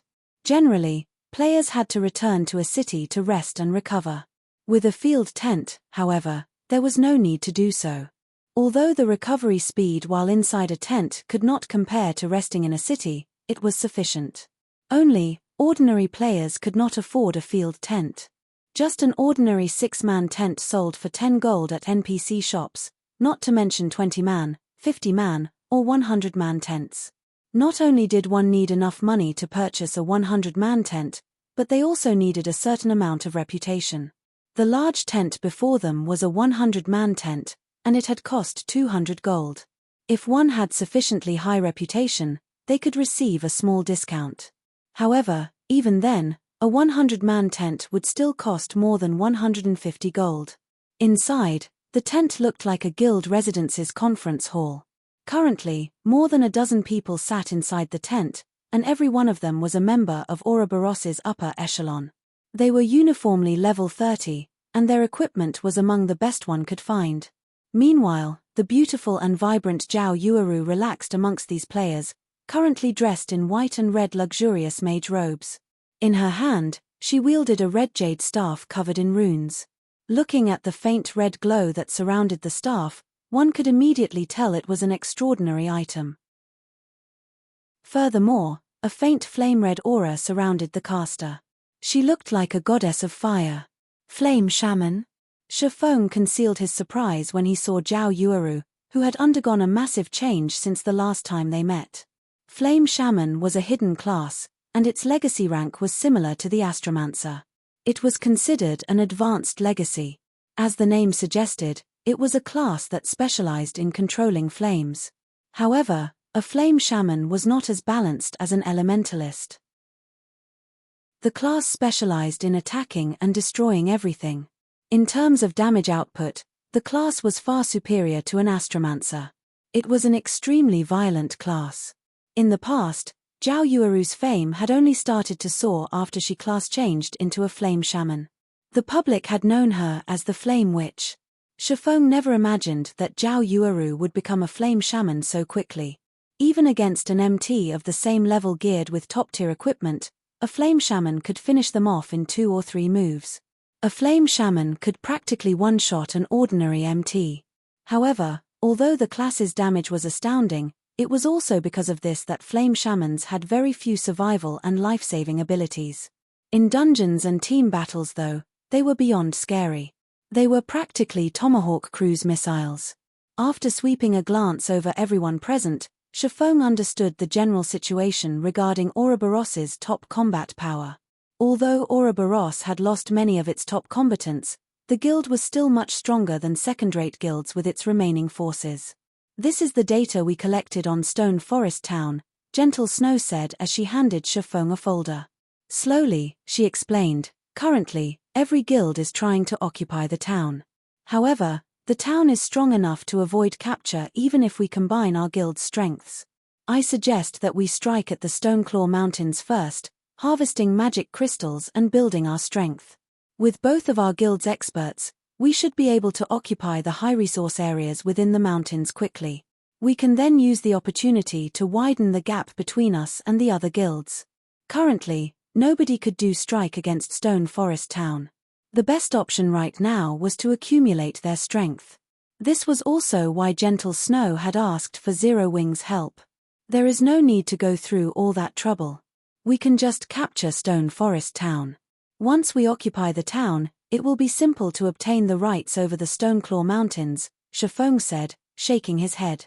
He did not agree with Gentle Snow's idea. In the past, it was precisely such thinking that had led to the various large guilds ending in a deadlock with each other. As a result, more guilds had involved themselves in the situation in the Stoneclaw Mountains. Once that happened, they would lose the chance to capture Stone Forest Town. At this moment, the various large guilds were still helpless against Stone Forest Town, so they would focus their attention on the Stoneclaw Mountains. This was the best chance to capture Stone Forest Town. Otherwise, if time dragged on, the number of guilds in the area would increase. At that time, the number of experts who were interested in this area would also increase, and their chances of capturing Stone Forest Town would decrease. Hearing Shi Feng's resolve, Gentle Snow was momentarily stunned. That was suicide. Immediately, she explained, you should have seen the information regarding the 3 great leaders for yourself. All 3 are high-intelligence NPCs. They are equivalent to expert players who have reached the 5th floor. They also possess large-scale destruction spells. Furthermore, if we attack Stone Forest Town, the other guilds will not sit by and do nothing. They will take advantage of the situation and try to annihilate us. What if we don't give them the chance? Shi Feng smiled confidently. On his way here, Shi Feng had considered the matter of Stone Forest Town extensively. It was extremely difficult to deal with the 3 great leaders. Not to mention, they would have to give the other guilds the slip. However, there was a simpler method of capturing Stone Forest Town. Chapter 656, Crazy Decision. Chapter 656, Crazy Decision. Don't give them the chance. Gentle Snow grew curious. There were over 300,000 guild elites stationed close to Stone Forest Town. Of them, 70,000 belonged to the Star Alliance, while Ouroboros only had 50,000. Even if both first-rate guilds banded together, they still wouldn't be able to do anything to the other guilds. Hence, every guild was maintaining this temporary peace. Nobody dared provoke anybody else. However, if a guild decided to attack Stone Forest Town, so much commotion would attract the other guild's attention. At that time, no one would not sit by and let someone else capture the town. The other guilds would definitely work together to exterminate the mutual enemy. Because of this, even Star Alliance, with its numerical advantage, would not dare to take action. Now, however, Shi Feng insisted that they attack Stone Forest Town without giving the other guilds the opportunity to retaliate. How would that even be possible? There were level 55 and level 60 NPCs defending the town. Among them, there were even Tier 2 NPCs. A level 60 Tier 2 NPC was even stronger than a level 30 Great Lord. Not to mention, there was more than just one level 60 Tier 2 NPC defending the town. The Great Leader Saraya, who wielded large-scale destruction spells, also defended the town. With Ouroboros's 50,000 elites, it would be a bitter battle to capture Stone Forest Town. There was also no certainty that they would succeed. Yes, don't give them the chance, Shi Feng nodded as he repeated himself. When the time comes, everyone needs to dispose of the town's NPCs as quickly as possible and leave the rest to me. Shi Feng had conquered many towns in the past, so he was quite familiar with the method. It was not an easy task for a guild to gain control of a town. First, players had to dispose of every NPC within the town. Leaving even one NPC alive would result in failure. Second, players had to obtain the town token that the leader of the town guarded. After completing these 2 tasks, one would obtain the authority to rule over the town. Hence, it was extremely difficult to capture a town with a large number of competitors nearby. In the past, after the Stoneclaw Mountains profits had been distributed, no guild bothered with capturing Stone Forest Town. However, things were slightly different in this life. Currently, various large guilds' main forces and elite members had gathered near the Stoneclaw Mountains, making this the perfect opportunity to capture Stone Forest Town. However, they only had a small time frame to do so, as it took less than 2 hours to travel from the Stoneclaw Mountains to Stone Forest Town on foot or 30 minutes on a mount. Fortunately, no one had reached level 40 yet. Are you planning to hold off all of those guilds by yourself? Gentle Snow asked, flabbergasted. She highly doubted that Shi Feng could achieve this feat. They were talking about more than 250,000 elite players. How could one person possibly hold off that many players? Shi Feng's words stupefied everyone else in the tent as well. Although they had long since realized that Shi Feng was crazy, they had not thought that he was this crazy. Sitting beside Shi Feng, Fire Dance and Aqua Rose were similarly shocked. Shortly after, however, they both smiled bitterly.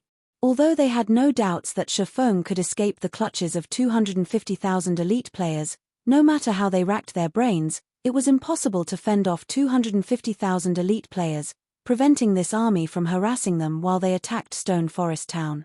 Yet, Shifeng had never once failed to keep his word, regardless of how insane his claim sounded. He would never give his word if he were not confident of keeping it. One man holding off 250,000 elite players?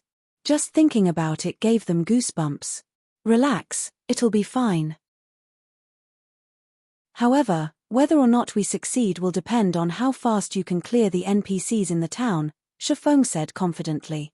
Following which, Shifeng gave Fire Dance and Aqua Rose their respective orders. In the upcoming battle, Fire Dance was tasked with leading the main force, while Aqua Rose was tasked with leading the Dark God's Legion. As for Gentle Snow and the others, they still hesitated to make a decision. Snow, are we really going to do this? You know how insane this is, right? Zhao Yueru asked softly. Gentle Snow took a deep breath. In the next moment, cold determination flashed in her eyes as she said, "We have no other options. The Star Alliance grows stronger by the day. Other guilds constantly harass us as well. At this rate, the Star Alliance will overtake us." Afterward, Gentle Snow began organizing her guild's forces, preparing for battle. Shifeng, however, was in no hurry. First, he investigated the various large guilds, particularly their main forces. Before they took action, Shifeng used the Bible of Darkness to summon a Tier 2 demon. 3 hours later, Shifeng summoned another Tier 2 demon. The two level 35 Tier 2 demons were as large as small hills. Tier 2 demons were the equivalent of Lord-ranked monsters.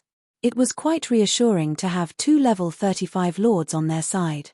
I never imagined that Black Flame would have something like this.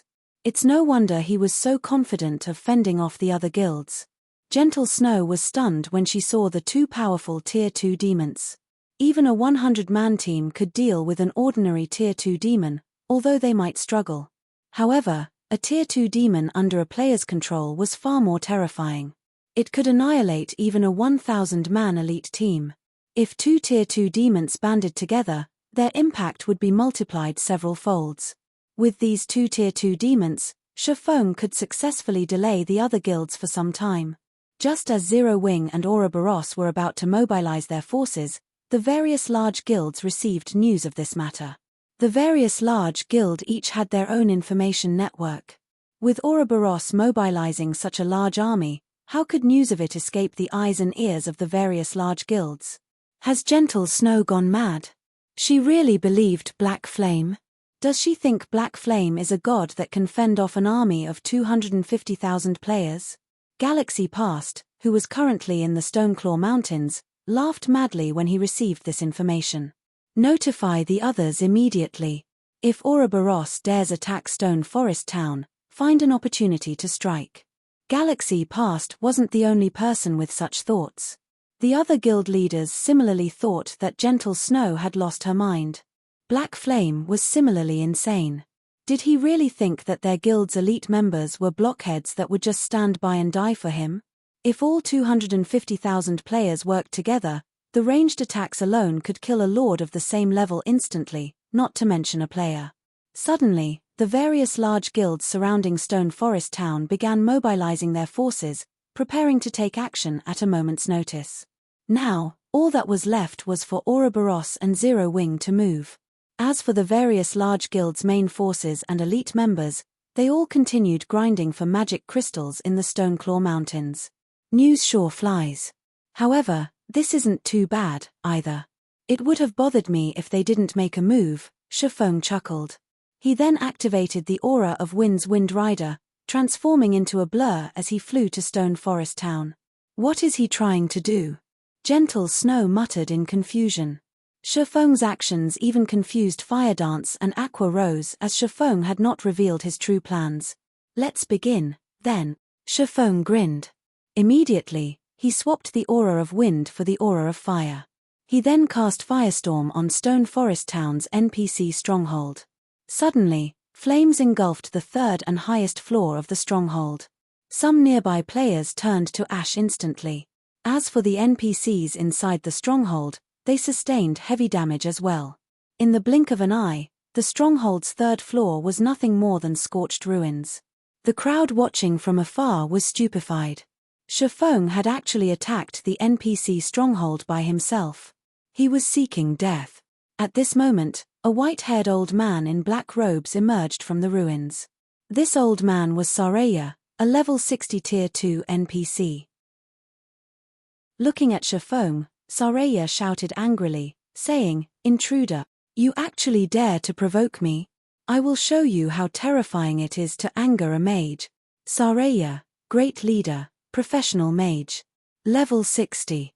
HP 5 500 0005 500 000. In addition, 2 NPCs with imposing auras stood beside Saraya, and they were the second leader, Lime, and third leader, Pado. Lime, second leader, Sword Master. Level 60. HP 6 500 0006 500 000. Pado, third leader, Berserker Master. Level 60. HP 7 000 0007 000. Shifeng's firestorm had only dealt around -80,000 damage to the 3 leaders, a meager amount comparing to the millions of HP they possessed. However, their stronghold's destruction was what truly infuriated the 3 leaders. At this moment, the 3 leaders glared at Shifeng, their eyes containing the promise of a painful death. Laughing, Shifeng turned and flew away. "Nobody can escape our fury." Saraya and the other 2 leaders summoned their mounts and chased after Shifeng. The difference between having a mount and not having a mount was massive. Despite Shifeng having activated Wind Rider, the 3 NPCs caught up with him very quickly. "Shit, they're heading towards us." The spectating guilds quickly noticed that something was off as Shifeng flew towards them. Wind Rider only had a short duration of 24 seconds. Shifeng could cover just enough distance in that time to land right in the middle of the various large guilds. At this moment, Saraya, who rode his horse, drew line after line of runes in the air. He then flicked his finger, and suddenly, thunderclouds began to condensing above the army of players. Turn to ash. Saraya revealed a sinister smile as he cast the Tier 2 spell, Lightning Storm, on Shifeng's location. Chapter 657, Pits of Despair. Chapter 657, Pits of Despair. Hearing the rolling thunder above him, Shifeng activated Defensive Blade. He then dashed towards the largest crowd. Although the Tier 2 spell, Lightning Storm, was not a large-scale destruction spell that dealt ridiculously high damage, the spell covered a very wide area, up to a radius of 100 yards. After the Tier 2 professional mage had chanted the spell's full incantation, even Shifeng could not withstand or evade the attack. "Hurry! Get rid of Black Flame." The upper echelons of the various large guilds saw through Shifeng's ploy. He intended to kill them with a borrowed sword. Hence, as long as they killed Shifeng first, their problems would be solved. However, Shifeng's attributes were far above the standard of current players. Even the strongest powerhouses of the various guilds could not compete with Shifeng in terms of basic attributes. Moreover, as Shifeng had buried himself in the crowd, nobody dared to launch casual attacks. It was especially true for the ranged classes. It would be very easy for their attacks to hit their allies. Only the melee classes could attempt to pin Shifeng down. However, could elite players possibly predict Shifeng's actions? Moreover, Shifeng was extremely cunning as he dashed towards the healers. "Hurry up, use control skills. Don't worry about friendly fire," the upper echelons hurriedly commanded. As the magical classes began chanting their spells, the thunderclouds in the sky reached their climax. In the next moment, blue lightning descended from the sky. For a moment, it looked as if the end of the world were upon them as bright lightning and booming thunder took over the field. When the lightning strikes stopped, silence fell. Everyone was stupefied. All players that were within spell's range had received over -5,000 damage each time the lightning descended. After more than a dozen lightning strikes, even the high HP MTS who had activated Shield Wall and such life-saving skills gave up the ghost. Meanwhile, with his extreme speed, Shifeng managed to escape Saraya's lightning storm after receiving a couple of lightning strikes. Everyone else, however, met a tragic end. In order to deal with Zero Wing and Ouroboros, the various large guilds had prepared and gathered together. Shifeng just so happened to land in the middle of that crowd. After the lightning storm ended, nobody within the spell's effective radius of 100 yards had lived. Instead, only weapons and equipment occupied the space. This scene caused witnesses to gasp and shiver. Is this the power of a Tier 2 NPC mage? Gentle Snow's expression turned grim as she looked at the hollowed, scorched area that had previously held a sea of people. Previously, Gentle Snow had thought it was feasible to capture Stone Forest Town with only 50,000 elite players if they did not have to worry about the other guilds' harassment. After watching this, however, even if they had an army several times larger, capturing the town was utterly impossible. From a rough estimate, around 8,000 people must have died from that single spell. When Saraya saw that Shifeng was still alive, unharmed even, a cold glint flashed in his eyes. He then began chanting another Tier 2 spell. Meanwhile, the two other leaders of Stone Forest Town began to massacre the players before them as they charged towards Shifeng. Against level 28 and level 29 elite players, the two level 60 Tier 2 NPCs only needed one hit to end their lives.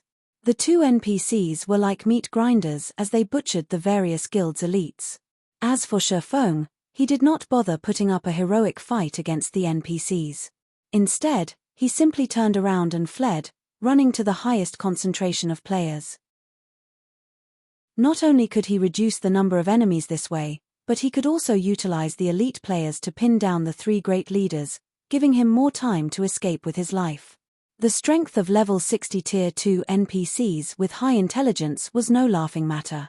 Even a level 35 Great Lord would not be a match for these NPCs, otherwise, the various large guilds would not have hesitated to capture the town. Black Flame, are you trying to make an enemy of every guild here? An upper echelon from one of the guilds shouted, veins popping from anger. Everyone had already witnessed the three great leaders' strength. If they did not stop Shifeng, their guilds would suffer tremendous losses. The guild members that had accompanied them were not normal members. These members were their guild's foundations. If even a fraction of these players died, it would set their guilds back tremendously, not to mention if they lost half or even 3/4. Losing half or more of their members would deal an irrecoverable blow.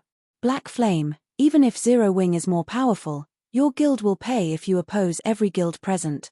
We can still negotiate for peace if you stop now. Don't make the wrong decision here. Watching the slaughter of their guild members, the upper echelons of the various large guilds tried their best to stop Shifeng. Unfortunately, their efforts were in vain. Shifeng was simply too fast. Their guild's experts were currently grinding in the faraway Stoneclaw Mountains. With just their elite members present, they could not pin down Shifeng. Sure, don't say I never gave you a chance. Instruct your guild leaders sign a contract stating that your guilds will no longer meddle with matters pertaining to Stone Forest Town immediately, Shifeng replied. Black Flame, don't go overboard. If you don't stop now, don't blame us for taking action against Zero Wing's members. Walk away from Stone Forest Town? Even without reporting Shifeng's demands to their higher-ups, they knew it was impossible. If Zero Wing and Ouroboros occupied a strategic location like Stone Forest Town, it would only be a matter of time before the Stoneclaw Mountains would fell their hands as well. Hence, they could not agree to this condition.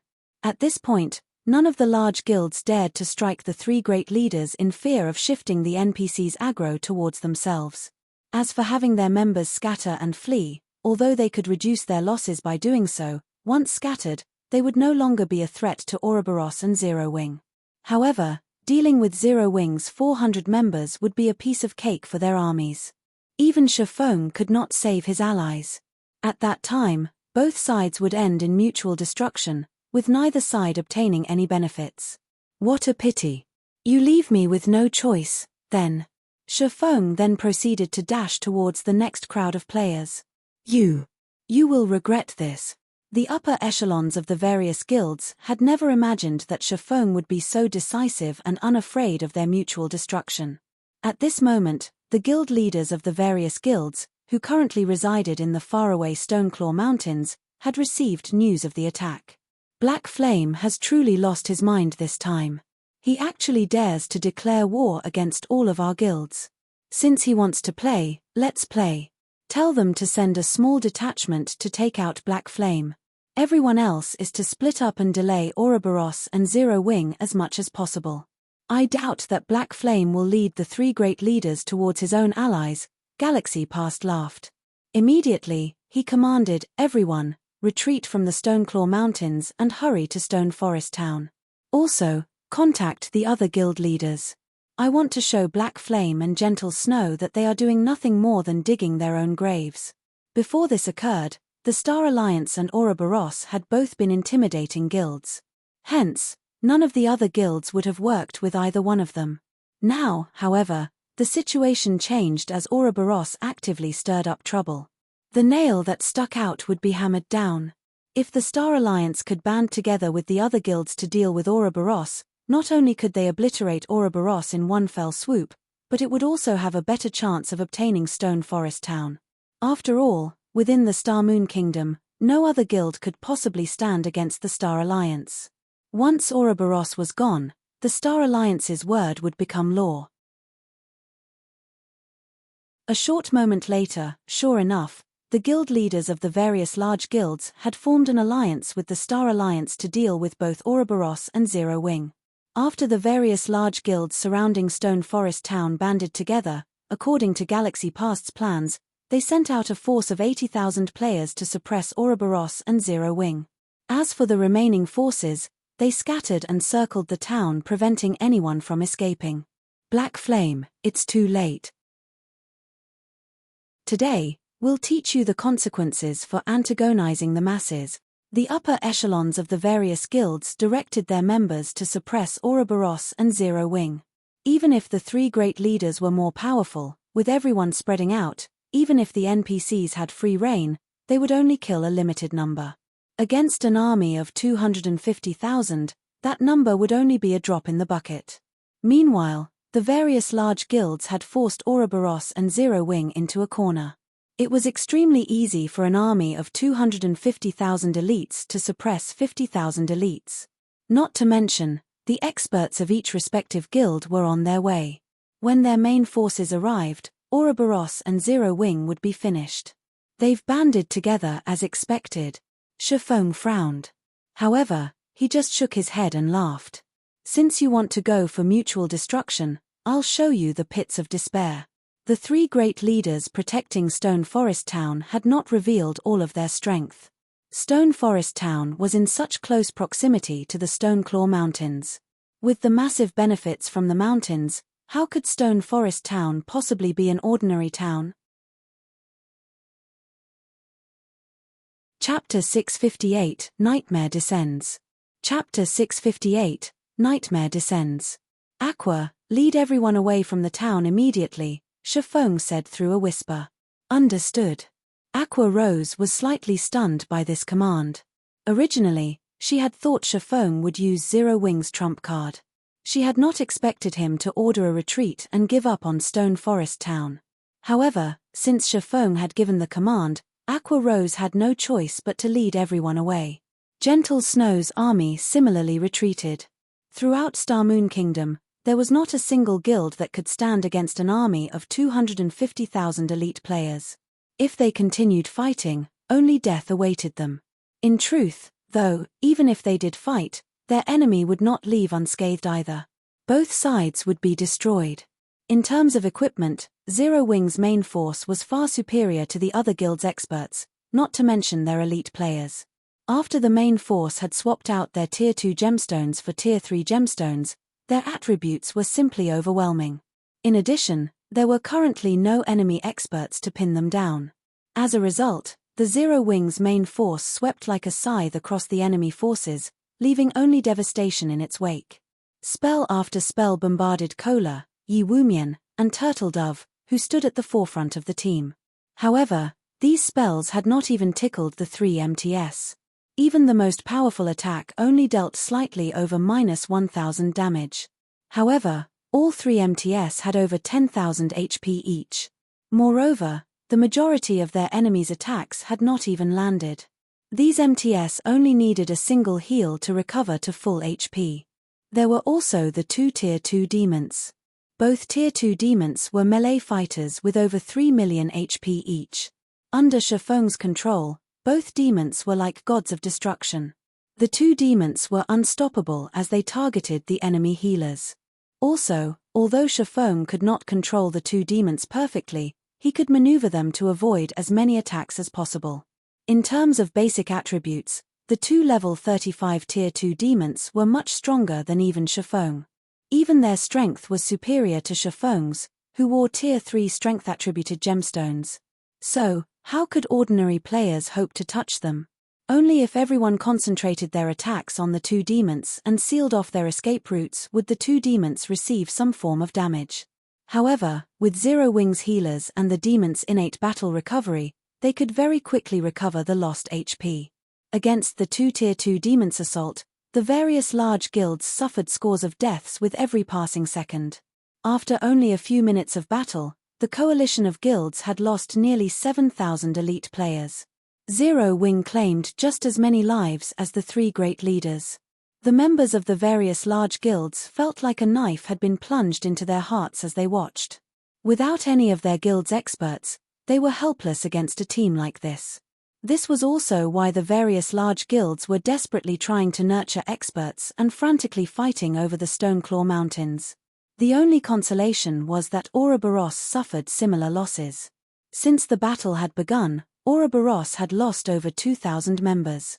As both sides watched their companions die, an intense fighting spirit began to fill their hearts. At this moment, the area around Stone Forest Town was like an ancient battlefield.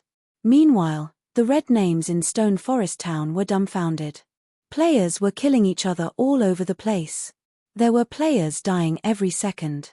Even experts would be insignificant in a war of this scale. In comparison, their kill counts were a joke.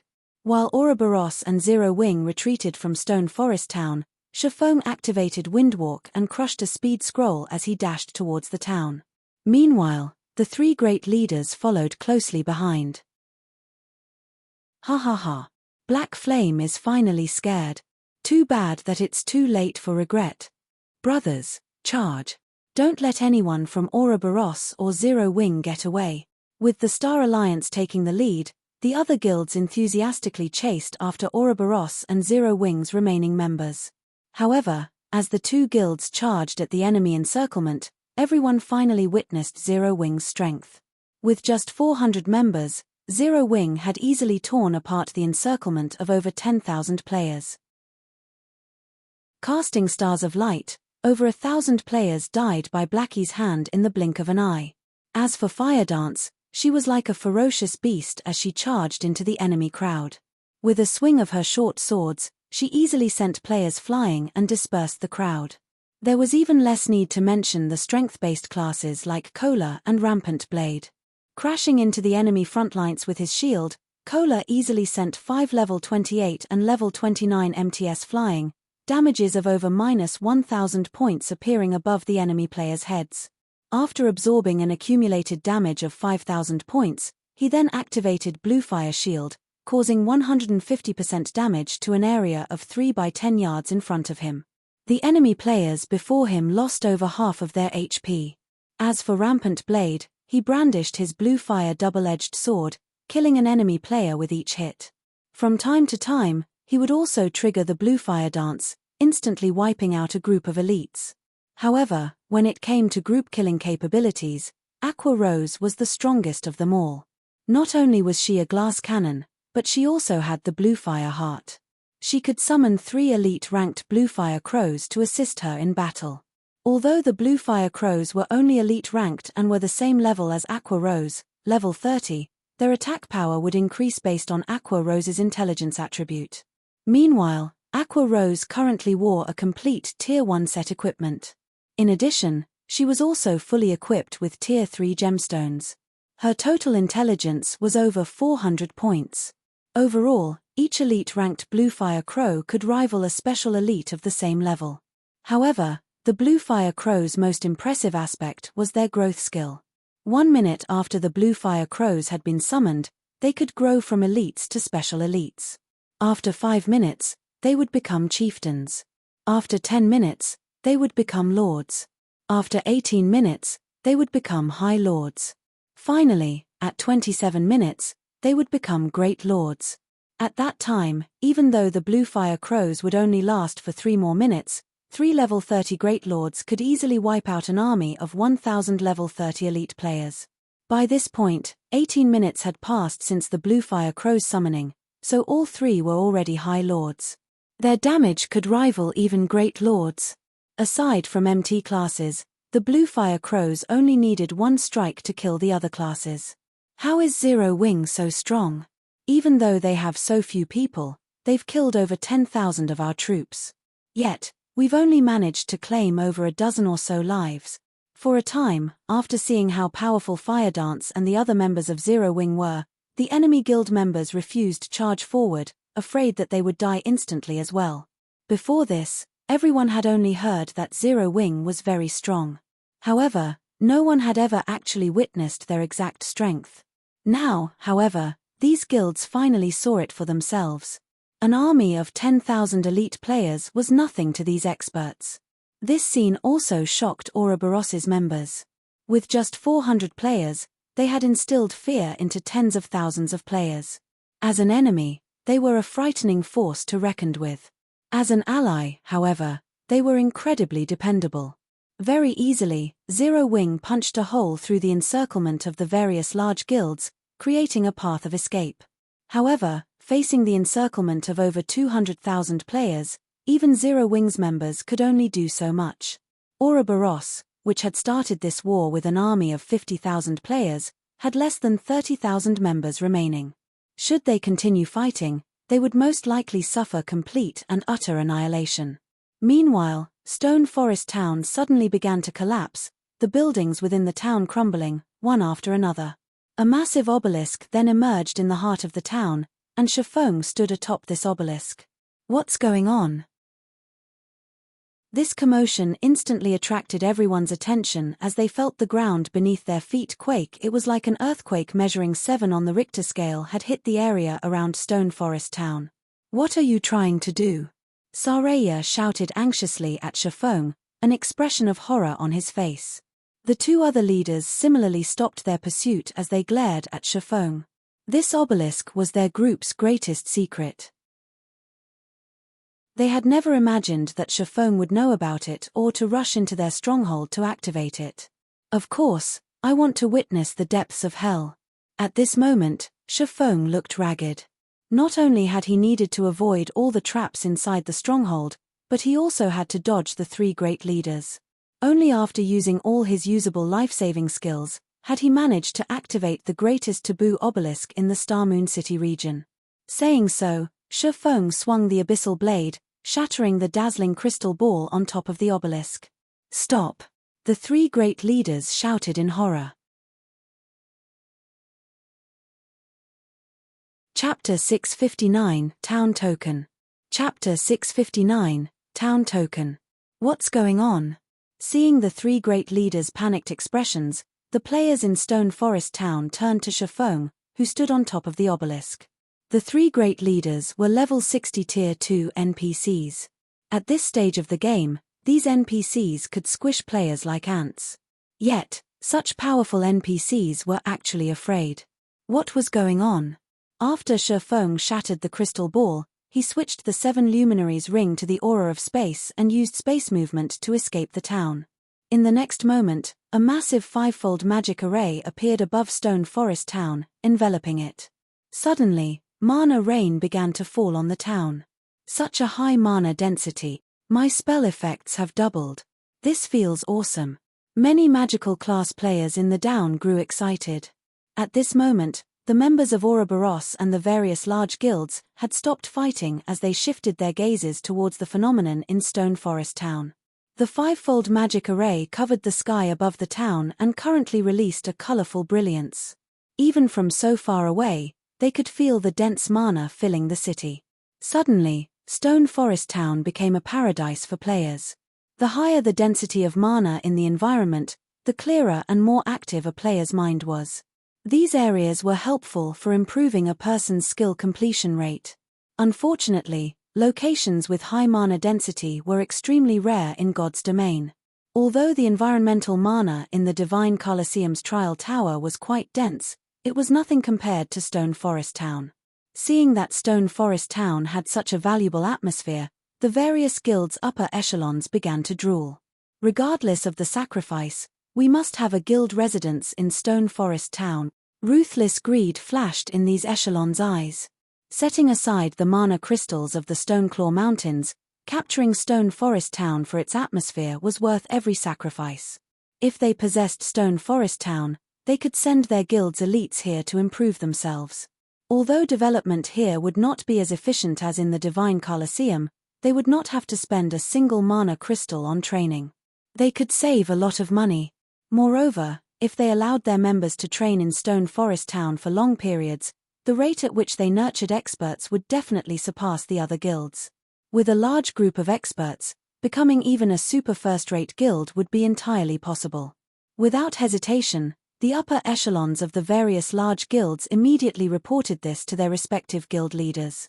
I never imagined that Stone Forest Town would have such a secret. I don't care what it takes. We must obtain Stone Forest Town. Hearing this news, the various guild leaders gave their orders. For a time, none of these guilds paid Ouroboros or Zero Wing any attention. Their members began to surge into Stone Forest Town.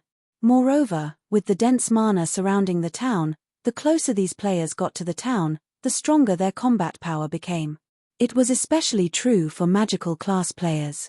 Their combat power more than doubled. At this moment, it would be a piece of cake to clear out Stone Forest Town's NPCs.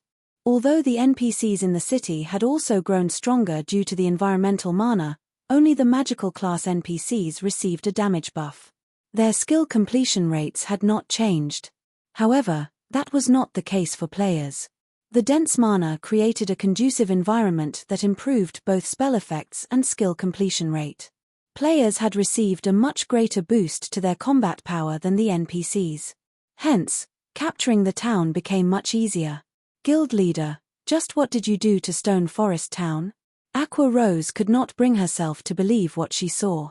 Stone Forest Town was practically a cultivating heaven for players now. In addition, there were also the Stoneclaw Mountains magic crystals. Any guild that claimed the town would definitely become Starmoon Kingdom's overlord. Don't ask. Order everyone retreat from the town this instant, Shifeng said sternly. He had long since distanced himself from the town. In the past, when the Stoneclaw Mountains came into being, the dungeon had incited a war between Starmoon City's large guilds. Back then, however, nobody had claimed Stone Forest Town for themselves. Only after a long time had passed did the Star Alliance launch an assault on Stone Forest Town. Naturally, Stone Forest Town had not been a match for the first-rate guild. However, just before the guild captured the town, Saraya had activated the obelisk. Shortly after, Star Alliance's army was obliterated. Initially, when Shifeng planned the attack on Stone Forest Town, he had intended to finish off Saraya quickly, giving him no opportunity to activate the obelisk. However, since the situation no longer permitted that, he had no choice but to activate the obelisk himself. Under Shifeng's command, even though Aqua Rose and the others were reluctant, they quickly retreated from Stone Forest Town. Snow, let's go. As long as we snatch the town token dropped by the Great Leader, Stone Forest Town will belong to us. At that time, even if the Star Alliance and the other guilds band together, they will not be a match for us, Zhao Yueru suggested anxiously as she watched the guilds frantically surge into Stone Forest Town. If the other guilds obtained Stone Forest Town, Ouroboros would struggle to survive in Starmoon City. Glancing at Aqua Rose and the others, who gradually fled the town, Gentle Snow shook her head and said, "Let's retreat." But what about Stone Forest Town? With that many elite players, they could definitely exhaust the three great leaders to death. Not to mention, the other guild's experts are currently making their way here, Zhao Yueru asked curiously. Black Flame told us to leave Stone Forest Town.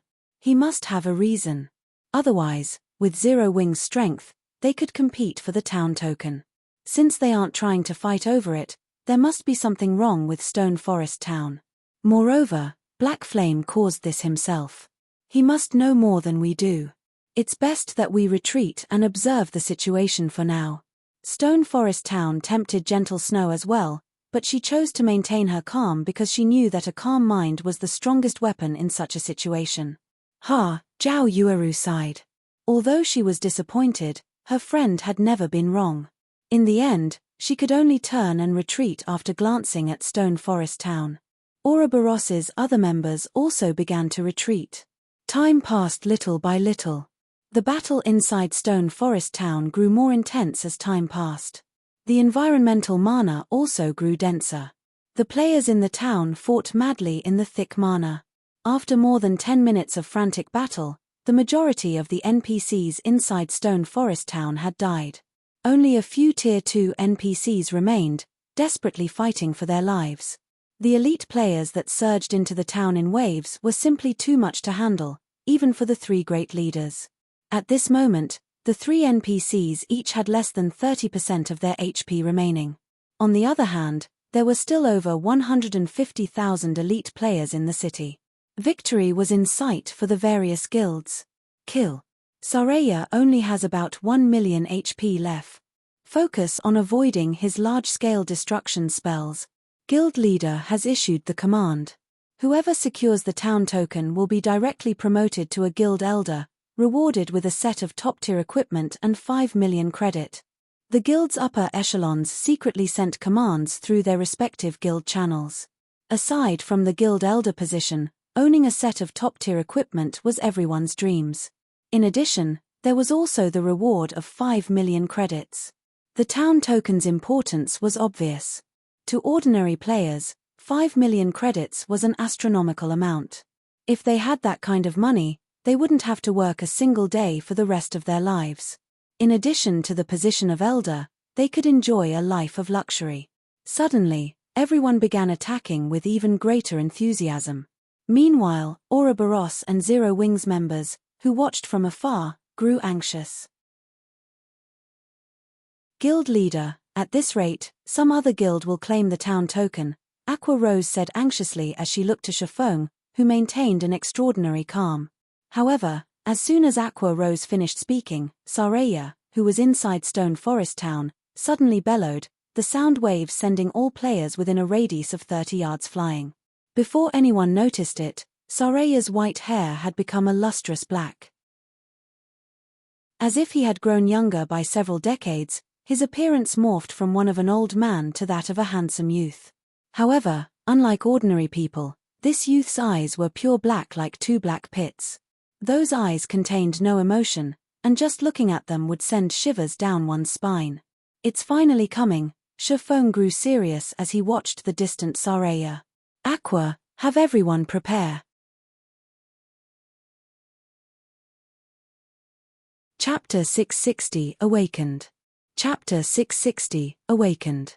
The obelisk functioned as a seal. Meanwhile, crushing the crystal ball on top of the obelisk was equivalent to undoing the seal. Sealed inside the obelisk was something horrifying. Players only discovered later on that the thing sealed inside the obelisk was an awakened. It was akin to mutants among monsters. However, while a mutant was a mutation of a monster, an awakened was a mutation of an NPC. The probability of an awakened appearing was extremely low. Even Shifeng had never personally witnessed an awakened during his decade of experience playing God's Domain. He had only heard bits of information about them. What followed the emergence of every awakened was a disaster. After the Star Alliance had accidentally triggered one such disaster in the past, more than 100,000 of its elites had crossed the river Styx. Even Galaxy Past had failed to escape back then. Compared to mutants, an awakened was much more frightening. Unlike mutants, an awakened was born with extremely high intelligence. It was the enemy of all living creatures. In addition, an awakened could rival even a fallen angel, a higher being, of the same tier, so it was ridiculously powerful. The person sealed inside the obelisk was originally a Tier 5 divine mage. As the person was also an awakened, his strength was the equal of a fallen angel's of the same tier. Only Tier 6 gods could suppress him. Fortunately, with the Awakened's body already obliterated and just its soul remaining in existence, it could only possess the body of another NPC, even after the removal of the seal. Meanwhile, at this moment, the Awakened had taken over Sareya's body and devoured the old man's soul, becoming the new owner of the body. After the possession, Sareya's strength underwent a heaven-defying change. He was no longer an existence that the old Sareya could compare to. Are we really going to take action now? Aqua Rose's eyes widened as she stared at Sareya, who was hovering in midair in the distance. Unconsciously, she had started holding her breath. At this moment, Sareya was no longer a level 60 tier 2 NPC but already a true monster. Just looking at Sareya from a distance, Aqua Rose instinctively felt the need to run as far away as possible from him. Sareya, Awakened, Great Mage. Level 50. HP 30 000 000 30 000 000. Not only had Sareya's body suddenly undergone a massive transformation, but even his statistics had also experienced an earth-shaking change. Although the NPC's level had fallen quite a bit, his HP had recovered back to full status. His class had even risen from a Tier 2 professional mage to a Tier 3 great mage, his strength increasing disproportionately. A Tier 3 NPC was equivalent to a great lord of the same level.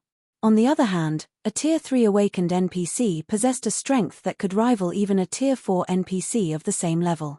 A Tier 4 NPC was not an existence that current players could challenge at all. At this moment, the members of the various large guilds, who had been frantically attacking Sareya before, were similarly stunned. After his transformation was complete, Sareya flexed his body tentatively. A moment later, the surrounding air began trembling. Immediately after, Sareya pointed a finger towards the sky. Suddenly, countless lightning bolts flashed down and gathered around Sareya's fingertip, forming a 2-story tall ball of lightning. Prepare to dodge. With so many people remaining, even a Tier 3 Great Mage is no match for us, a commanding level 29 Elementalist shouted. However, as soon as the Elementalist finished speaking, Sareya pointed his finger towards this Elementalist. The massive ball of lightning promptly transformed into a rushing river that poured down onto the Elementalist, devouring the Elementalist and all the players around him. Under the effects of the Tier 3 spell Lightning Stream, no players within an area of 15 by 100 yards survived. In the blink of an eye, several hundred people died. However, Sareya was still not satisfied. He then proceeded to use multiple Tier 3 spells in quick succession. Whether it was the players or NPCs inside Stone Forest Town, Sareya did not let a single person off the hook. In the awakened NPC's hands, Tier 3 spells were like simple toys. He could forego chanting incantations, immediately casting his spells, not giving his targets any time to dodge at all. After just a short moment, despite everyone standing sparsely apart from each other, Sareya still managed to kill nearly 6,000 players. Meanwhile, the attacking players discovered that far from damaging the awakened NPC, their onslaught couldn't even penetrate Sareya's magical shield at all. Suddenly, the players inside Stone Forest Town fell silent. No longer did they possess the enthusiasm from before. Run! Everyone, retreat from this place quickly. Many guilds finally realized that they were nothing against the Tier 3 Great Mage at all and that the only thing they could do was run for their lives. Otherwise, none of them would leave this place alive. Guild leader, that monster is too scary. Look, the other guilds are all retreating. If we charge ahead right now, only death awaits us. Aqua Rose was deeply pessimistic about defeating such a powerful NPC. They would only suffer like the other guilds had if they tried fighting that monstrous existence. Who says we need to defeat him? We just need to seal him again, Shifeng laughed. In the past, when the seal on the obelisk was undone, the Awakened had gone on a rampage, throwing the players within the Starmoon City region into a panic. Moreover, as time passed, the Awakened had continuously risen in both levels and tiers. Even a coalition of the various guilds residing in Starmoon City had been utterly helpless against the Awakened. In the end, however, this incident was still solved. Back then, a player had discovered inside the obelisk the method to reseal the awakened, utilizing an immense amount of magic crystals to repair the sealing crystal ball. Otherwise, with the strength of the players back then, it would have been absolutely impossible to stop the roaming awakened. Should they encounter him, the only fate that awaited them was death. Meanwhile, now that Saraya was busy butchering the members of the various large guilds, it was the perfect opportunity to reseal the awakened NPC. Shifeng spent about 10 minutes running back to Stone Forest Town. During this period, Saraya slaughtered over 100,000 players. At this moment, less than 50,000 players of the original 150,000 plus remained. When the various guild leaders learned of this death toll, they nearly vomited blood and passed out. Meanwhile, the guild that suffered the greatest loss was the Star Alliance. From their initial 70,000 elite members, less than 20,000 remained. Moreover, this number continued to decrease. Ha ha ha. With this, the Star Alliance is finished. After losing so many elite members, they will take a long time recovering from this loss. Zhao Yueru giggled as she pressed her hand to her chest. Although Ouroboros had suffered severe casualties in this war as well, having less than 30,000 elite members surviving out of the original 50,000, those were inconsequential compared to the losses of the other guilds. With this, Ouroboros would become the #1 guild of Starmoon City. Is this Black Flame's true plan? This moment drove home to Gentle Snow how fearsome Shifeng was. Just a single Stone Forest town had plunged so many elite members of the various large guilds to their deaths. If not for them working together with Zero Wing, Ouroboros would most likely have been one of those guilds right now. While Saraya was hunting the members of the various guilds, Shifeng took the opportunity to dash towards the obelisk. Arriving at the top of the obelisk, Shifeng immediately retrieved 10,000 magic crystals from his bag and placed them atop the altar on which the crystal ball had originally Saturday. To any guild, 10,000 magic crystals was a massive sum. Fortunately, Shifeng had tasked Melancholic Smile to purchase them in bulk before the appearance of the Divine Colosseum. If not for capturing Stone Forest Town, Shifeng would not have readily parted with 10,000 magic crystals. In the next moment, the 10,000 magic crystals transformed into droplets of transparent liquid that quickly agglomerated into a sealing crystal ball. Despicable human. Saraya panicked when he noticed the reformation of the crystal ball that had kept him sealed all this time. Using instantaneous movement, he flashed towards Shifeng. "You best return to where you came from," Shifeng muttered in a low tone as he looked at the rapidly approaching Saraya. He then pressed his hand on the sealing crystal ball, muttering, "Fivefold seal, activate." All at once, a fivefold magic array appeared above Stone Forest Town once more, illuminating the area around the town. "No!" Saraya shouted defiantly as he attempted to use Tier 3 spells to attack the sealing crystal ball. Unfortunately for him, under the suppression of the fivefold magic array, he failed to cast even a single spell. In the next moment, golden chains descended from the magic array and wrapped around Saraya's body. Shifeng had seen these golden chains before. Chains of order. Even gods were helpless against them. What more of Saraya? These chains then dragged Saraya above the obelisk. Suddenly, a blue chain emerged from the tip of the obelisk and pierced through his body. In the next moment, Saraya released an agonized scream as the blue chain dragged a half-transparent soul out of his body and into the sealing crystal ball. Meanwhile, Saraya's body, which had long since lost its original soul, died with the sealing of the awakened soul. A pile of loot also showered the ground along with the NPC's death. Chapter 661, Harvest After the Battle. Chapter 661, Harvest After the Battle. He died. Everyone looked at the corpse of Saraya, which had fallen on top of the obelisk like a broken rag doll, in disbelief. The Saraya that had sent over 200,000 elite players running for their lives like dogs, had perished almost instantly. It was like waking up to find that everything that happened before had been merely a bad dream. Just what did he do? Gentle Snow did not dare believe this situation was real. Such a powerful NPC like Saraya had actually been no more than a toy for Shifeng. All this time, The various large guilds had been dancing on the palm of Shifeng's hand, as if these large guilds were at his beck and call. This feat was much more frightening than just relying on pure strength to defeat the various guilds. With this ability of his alone, he could easily instill fear in every guild in Starmoon Kingdom. While everyone was still stunned at the sudden development, some of the guild upper echelons quickly reacted. The town token. The town token was an item that dropped only from the leader of the town. Now that Saraya had died, he would naturally drop the town token. As long as they obtained the town token, they could turn Stone Forest Town into a guild town. They would also receive protection from the kingdom for a limited time, during which, they could set up shops and establish their own guild residences, allowing a smooth transfer of town management. In addition, the maps around Stone Forest Town ranged from level 30 to level 50. Players were sure to come to this area in the future, meaning the town had a very strategic location. Not to mention, the Stoneclaw Mountains were only a short distance away. Everyone, charge! We must get that town token no matter what.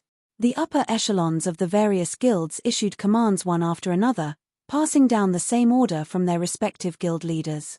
The various large guilds had already suffered tremendous losses from the war. If they still failed to obtain the town token, then wouldn't all their efforts have benefited their enemy instead? Under a unified command, everyone charged madly towards the heart of Stone Forest Town, all fully intent on killing Shifeng and taking the town token. At this time, Gentle Snow had also reacted, immediately shouting, "Everyone, protect Black Flame as he retreat. Don't let the enemy succeed." After the town token dropped, a marker would appear on the player who picked it up. The marker would disappear only after 2 hours. The town token would also drop upon death. Moreover, during this period, the player holding the town token would not be able to use return scrolls and similar items. Hence, Shifeng could not escape to the city using a return scroll. He could only endure and survive through the 2 hours. At this point, Shifeng was the closest to Saraya's corpse. Everyone else was still quite a distance away. It was obvious to everyone that the town token would fall into Shifeng's hands. Although the opposing guilds had less than 50,000 elite members left alive, these still posed a threat to Shifeng.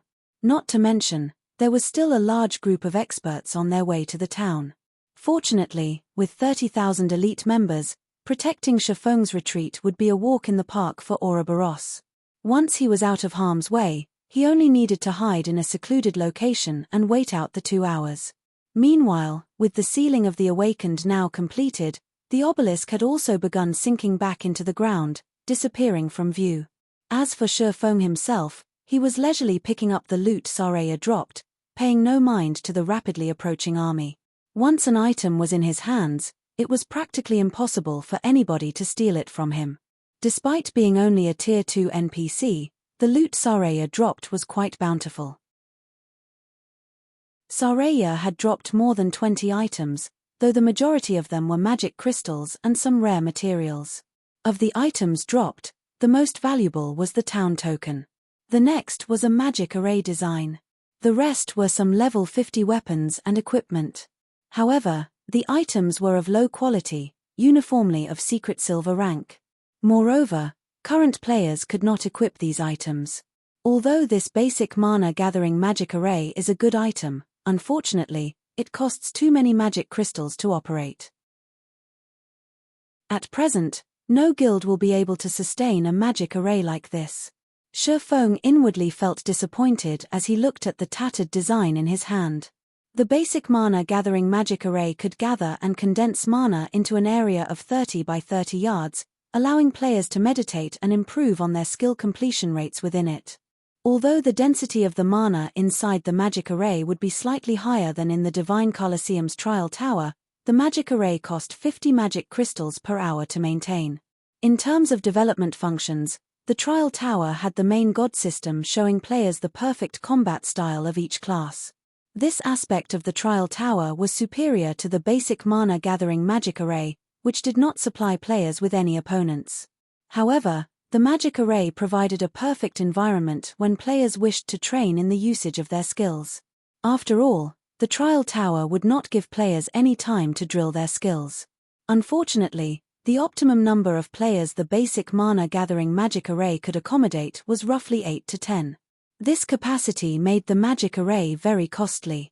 Moreover, there would not be any noticeable effects if one only trained for 1 or 2 hours.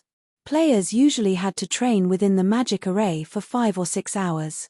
In other words, a guild would have to expend around 30 magic crystals per person, an exorbitant price for the current guilds of God's domain. Storing away the basic mana-gathering magic array design, Shifeng took out a golden key from his bag. Of the items Saraya dropped, this was the third most valuable treasure, the key to Stone Forest Town's treasury. Every town occupied by a force of darkness would have its own treasury, just like the time when Zero Wing had raided Creek Town. However, as they had been on a crusade quest back then, the system had reduced the amount of treasure they could obtain significantly. Even so, it had still been a considerable harvest. On the other hand, since they had managed to actually capture Stone Forest Town without the aid of a crusade quest, the amount of treasure they could obtain would no doubt be enough to make guilds go crazy over it. However, this was a secret known only to players who had captured a town. Currently, the various large guilds of Star Moon City were still ignorant of this matter. Aqua, I'll leave this key with you. Take the main force and the Dark God's Legion, and clean out the treasury. Afterwards, reconvene back at White River City. Saying so, Shifeng passed the golden key to Aqua Rose. He then made a straight dash out of Stone Forest Town. Although he could easily shake off the various large guilds, he had no choice but to spend some time playing around with these guilds to buy some time for Aqua Rose and the others. Shit. Black Flame's escaped. After him. We can't let Black Flame get away no matter what.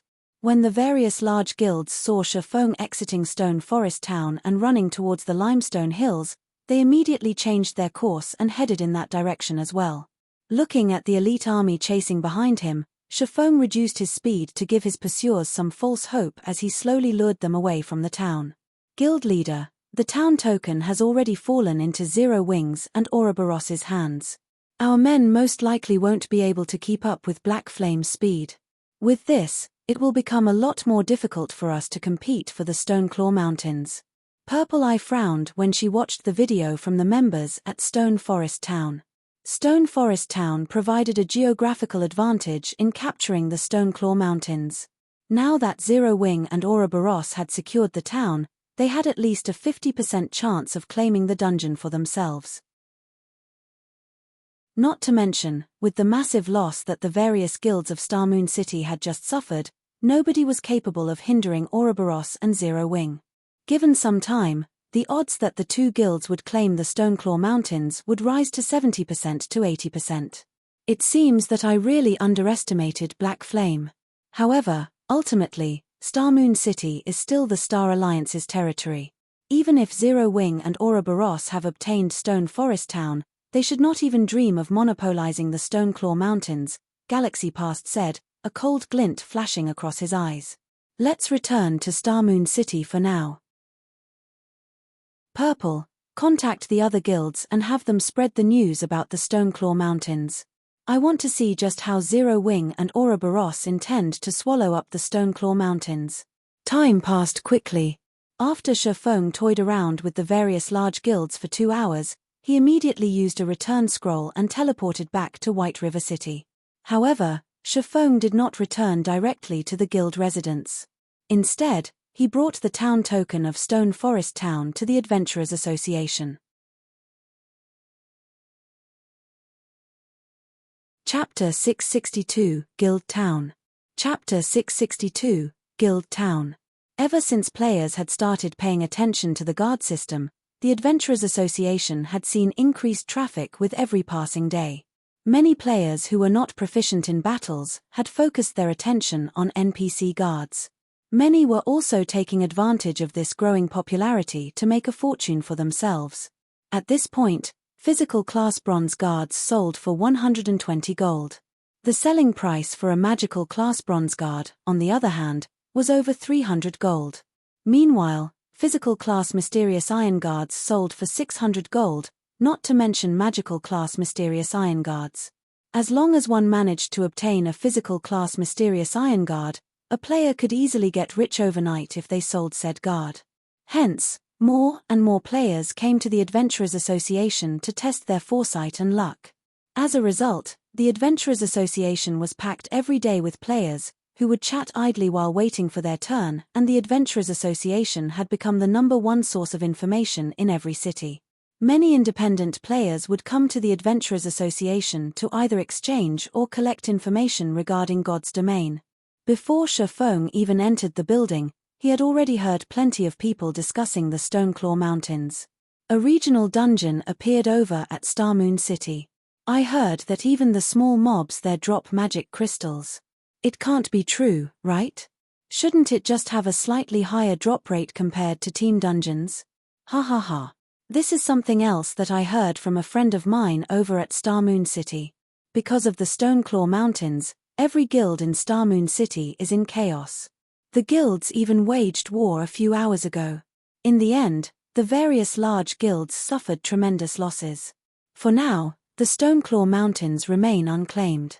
Currently, as long as you are level 30, even an independent player can enter the dungeon freely.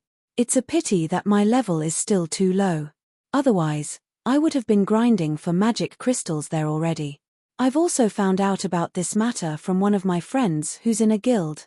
According to him, you can obtain 1 or 2 magic crystals just by grinding inside the Stoneclaw Mountains for an hour. The efficiency there is higher than even in a 20-man hard mode team dungeon. Currently, guilds in the various cities across the kingdom are organizing teams to set out for the Stoneclaw Mountains. All of you have outdated information.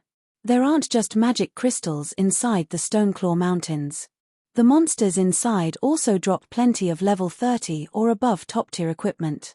The potential income there is much higher than even from large-scale team dungeons.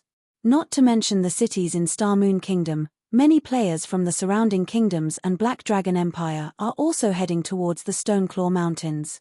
The rumors immediately tempted the many players inside the association who heard about the Stoneclaw Mountains.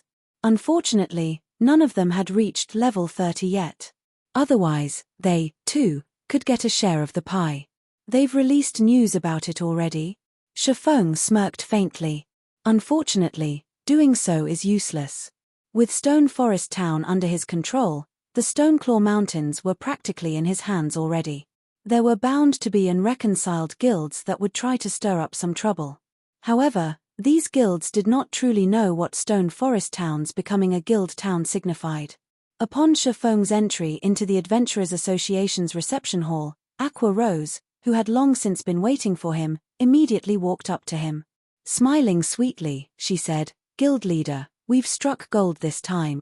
Shifeng simply laughed in response, not bothering to probe deeper into Aqua Rose's words as he led the woman up to the second floor.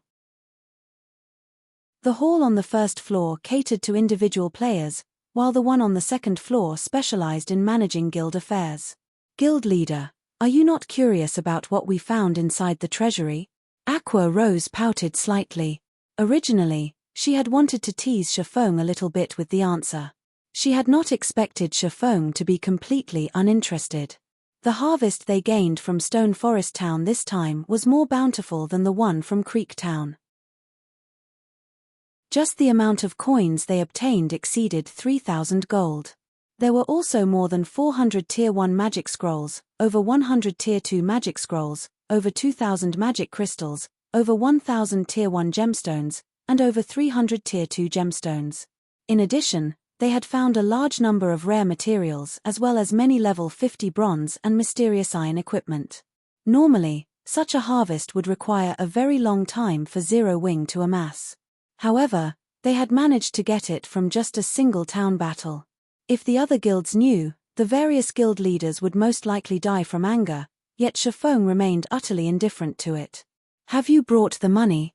Shifeng turned around and asked Aqua Rose. "I've retrieved the money from the guild and the candlelight trading firm." Aqua Rose nodded, then handed all the coins to Shifeng. Before she had come to the Adventurers Association, Shifeng had tasked her with making a trip to the candlelight trading firm to collect all the funds the trading firm had earned recently. She had also retrieved Zero Wing's income from guild quests. When Aqua Rose was collecting the money, despite having been an honorary elder of Twilight Echo, a long-established first-rate guild, even she received a fright. She had never imagined that Zero Wing actually possessed that much money. There was a total of 13,000 gold. Not to mention one first-rate guild, even 3 or 4 first-rate guilds combined would not possess that much liquid funds. Including what I have here, it should be enough. Shifeng accepted the money and quickly arrived before a counter. Greetings, Lord Count. How may I be of service to you today? The blonde NPC beauty asked with a smile. I wish to construct a guild town. Here is the town token, Shifeng said, placing the town token on the countertop. A moment, please. After the NPC clerk accepted the town token, she began manipulating the crystal ball on the counter. This is the town token for Stone Forest Town. Stone Forest Town is situated within the Star Moon City region. If you wish to construct a guild town, you will have to pay a registration fee of 6,000 gold as well as a basic construction fee of 5,000 gold.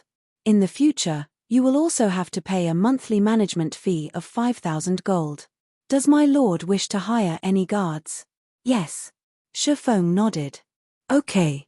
The offers we have here are as follows: 10 level 150 common guards for 10 gold per 3 days, 10 level 150 elite guards for 50 gold per 3 days, 10 level 150 tier 1 guards for 100 gold per 3 days, and 10 level 150 tier 2 guards for 300 gold per 3 days. May I know how many guards my lord wishes to employ? The NPC clerk reported. Meanwhile, standing beside Shifeng, Aqua Rose was shocked when she heard these prices. She never imagined that hiring guards would be so costly. However, what Aqua Rose did not know was that their guild could get these guards only because they had just established the town. Once 15 days passed, they would no longer receive such a treatment.